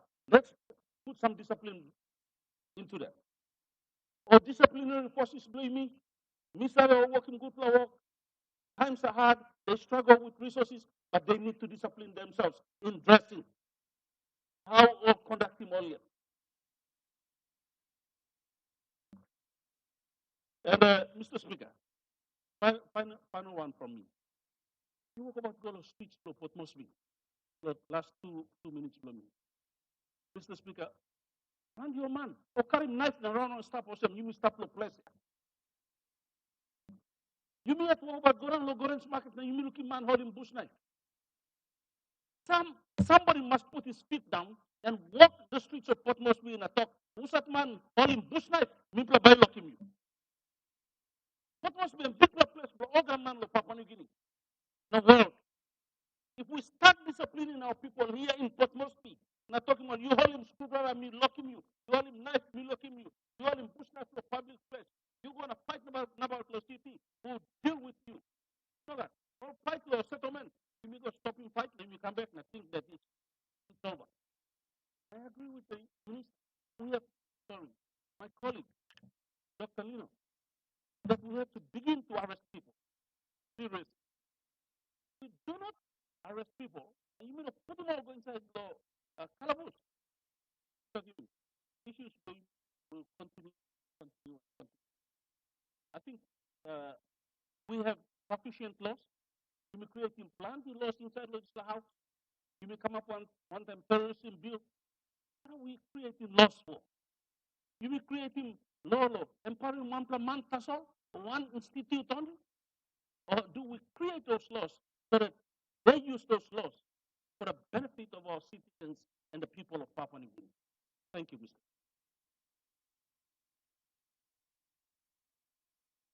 No money?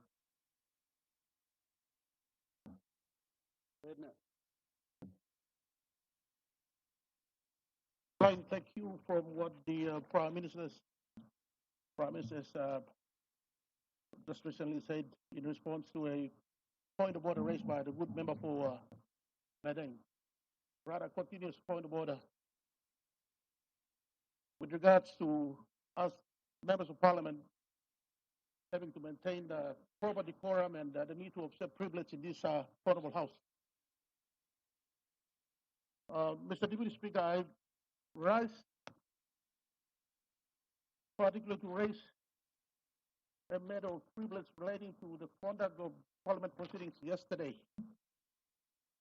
when the good Speaker, Honorable Job Pomad, sat in that very chair and read out the decision of the Private Business Committee relating to the recent notice of motion of no confidence submitted by our friends on the other side. There was continuous objections from the members on this side, and particularly the member for Kairikuhiri. Sorry, Hirikoyari. It is on record on the handset. He made scattering attack against the Honorable Speaker, alleging that he has accepted inducement or his decision to not to entertain the motion of no confidence was influenced by considerations other than having to consider the motions of whether or not it is of a parochial nature or it is in a national interest. And Mr. Deputy Speaker, there is provisions under Order 97 of the Standing Orders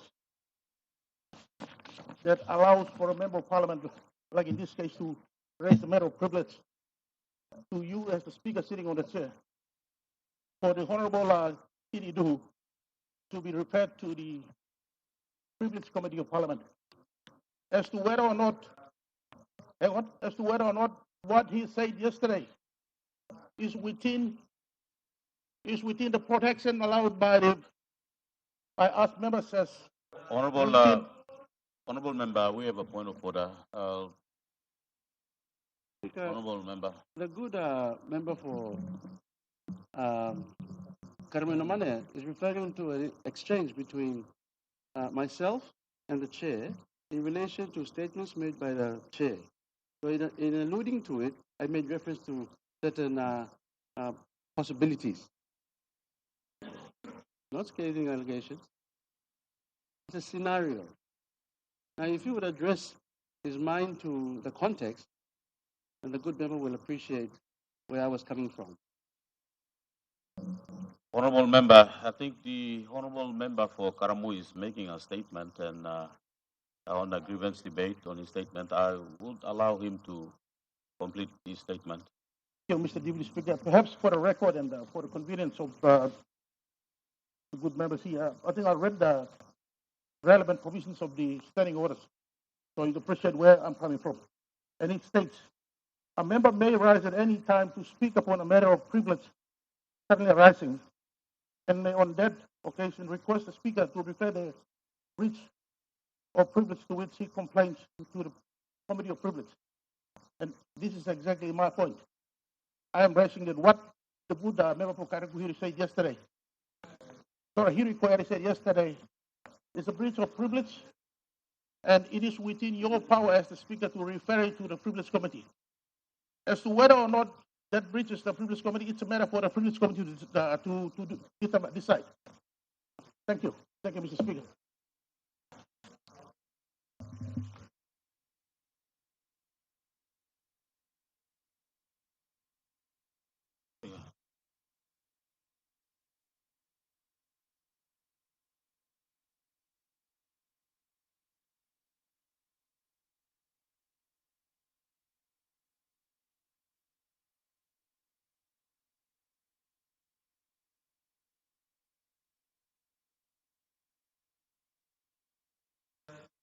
Honorable members, please resume your seat.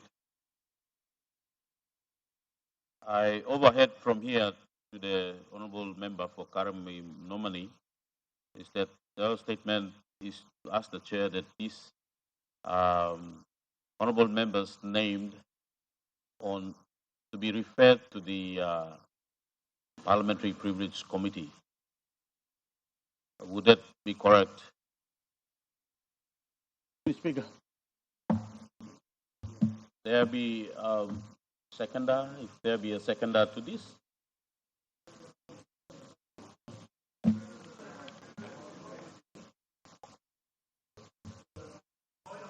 No motion.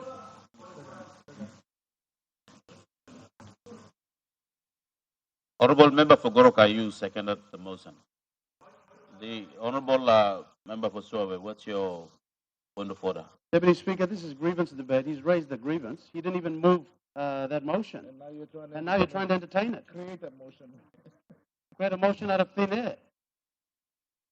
Come on. Honorable member for Suave, like I've said, it is from the member.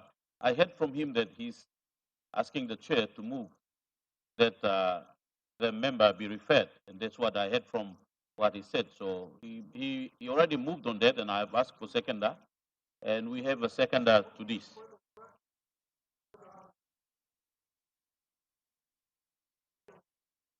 Honorable member, I'll entertain a point of order from the Deputy Opposition Leader. Deputy Acting Speaker, what we heard was he didn't move the motion. He was only debating, and he raised a grievance in his debate. So there is no move of a motion.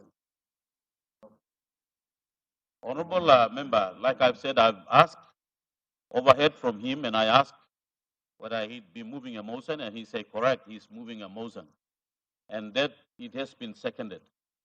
Therefore, I'll be asking the House a question, and if there be division on this, it's something on the House to decide on. Honorable members, the question is that the motion be agreed to. Those in favor say aye.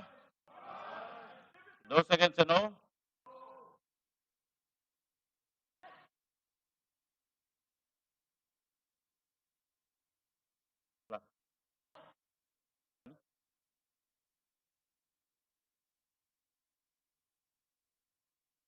There be a seconder to the division. Honorable members, I think there's a division. There's a division on the vote, so I will ask the House to vote. Clerk, ring the bell.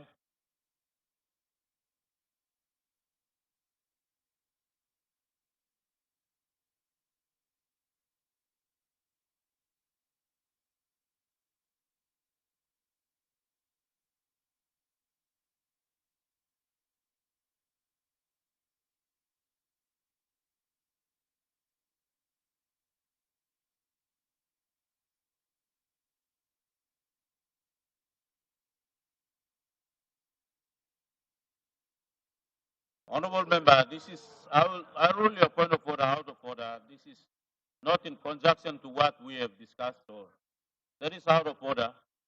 Honorable member, clerk, clerk, ring the bell.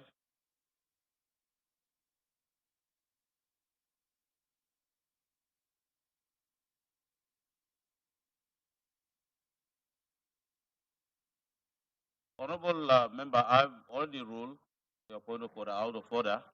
And I've already ruled that there's a division and second, and now the bell is ringing. We will have a vote on the division whether the motion is being carried.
Honorable member for Medeng, I'd like to make a ruling here. There are advice from the clerk. I'd like to make it clear that I've now received advice that the motion raised by the honorable member for Karamui nominee is requesting to make a motion, and that clerk, maybe can I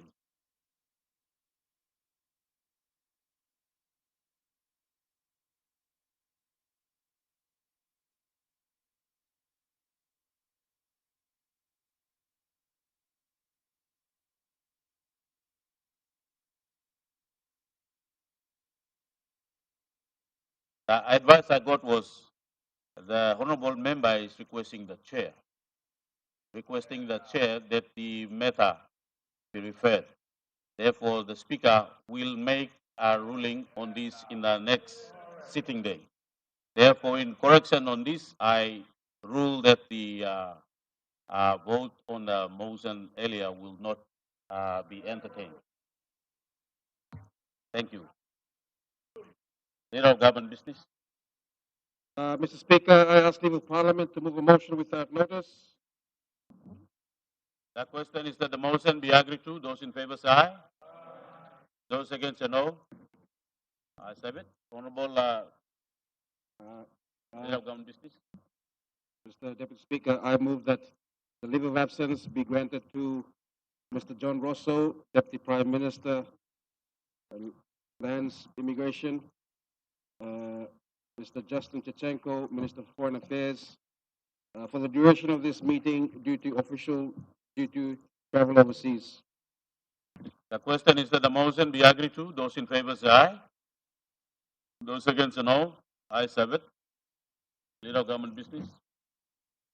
Mr. Speaker, I ask leave of Parliament to move a motion without notice. Is leave granted? Leader of Government Business. Mr. Deputy Speaker, I move that the leave of absence be granted to Mr. Soroi Ioe, Minister for Provincial and Local Level Government Affairs, for the duration of this meeting due to death in the family. The question is that the motion be agreed to. Those in favor say aye. Those against say no. Ayes have it. Leader of Government Business. Deputy Speaker, I ask leave of Parliament to move a motion without notice. Leave granted. Leader of Government Business. Mr. Deputy Speaker, I move Mr. Patrick Bassa be appointed member of the Parliamentary Select Committee on Customary Land and Land Reform in Papua New Guinea. The question is that the motion be agreed to. Those in favor say aye. Those against say no. Ayes have it. Deputy Speaker, I move that the Parliament at its rising adjourn until Tuesday, 18th November 2025 at 2:00 p.m. Honorable members, the question is that the motion be agreed to. Those in favor say aye. Little government business. Mr. Deputy Or Speaker. those against say no. Ayes have it. Mr. Deputy Speaker, I move that Parliament do now adjourn until Tuesday, 18th November at 2:00 p.m. The question is that the motion be agreed to. Those in favor say aye. Those against say no. Ayes have it. Honorable members, I now adjourn Parliament to Tuesday, 18th November at 2:00 p.m.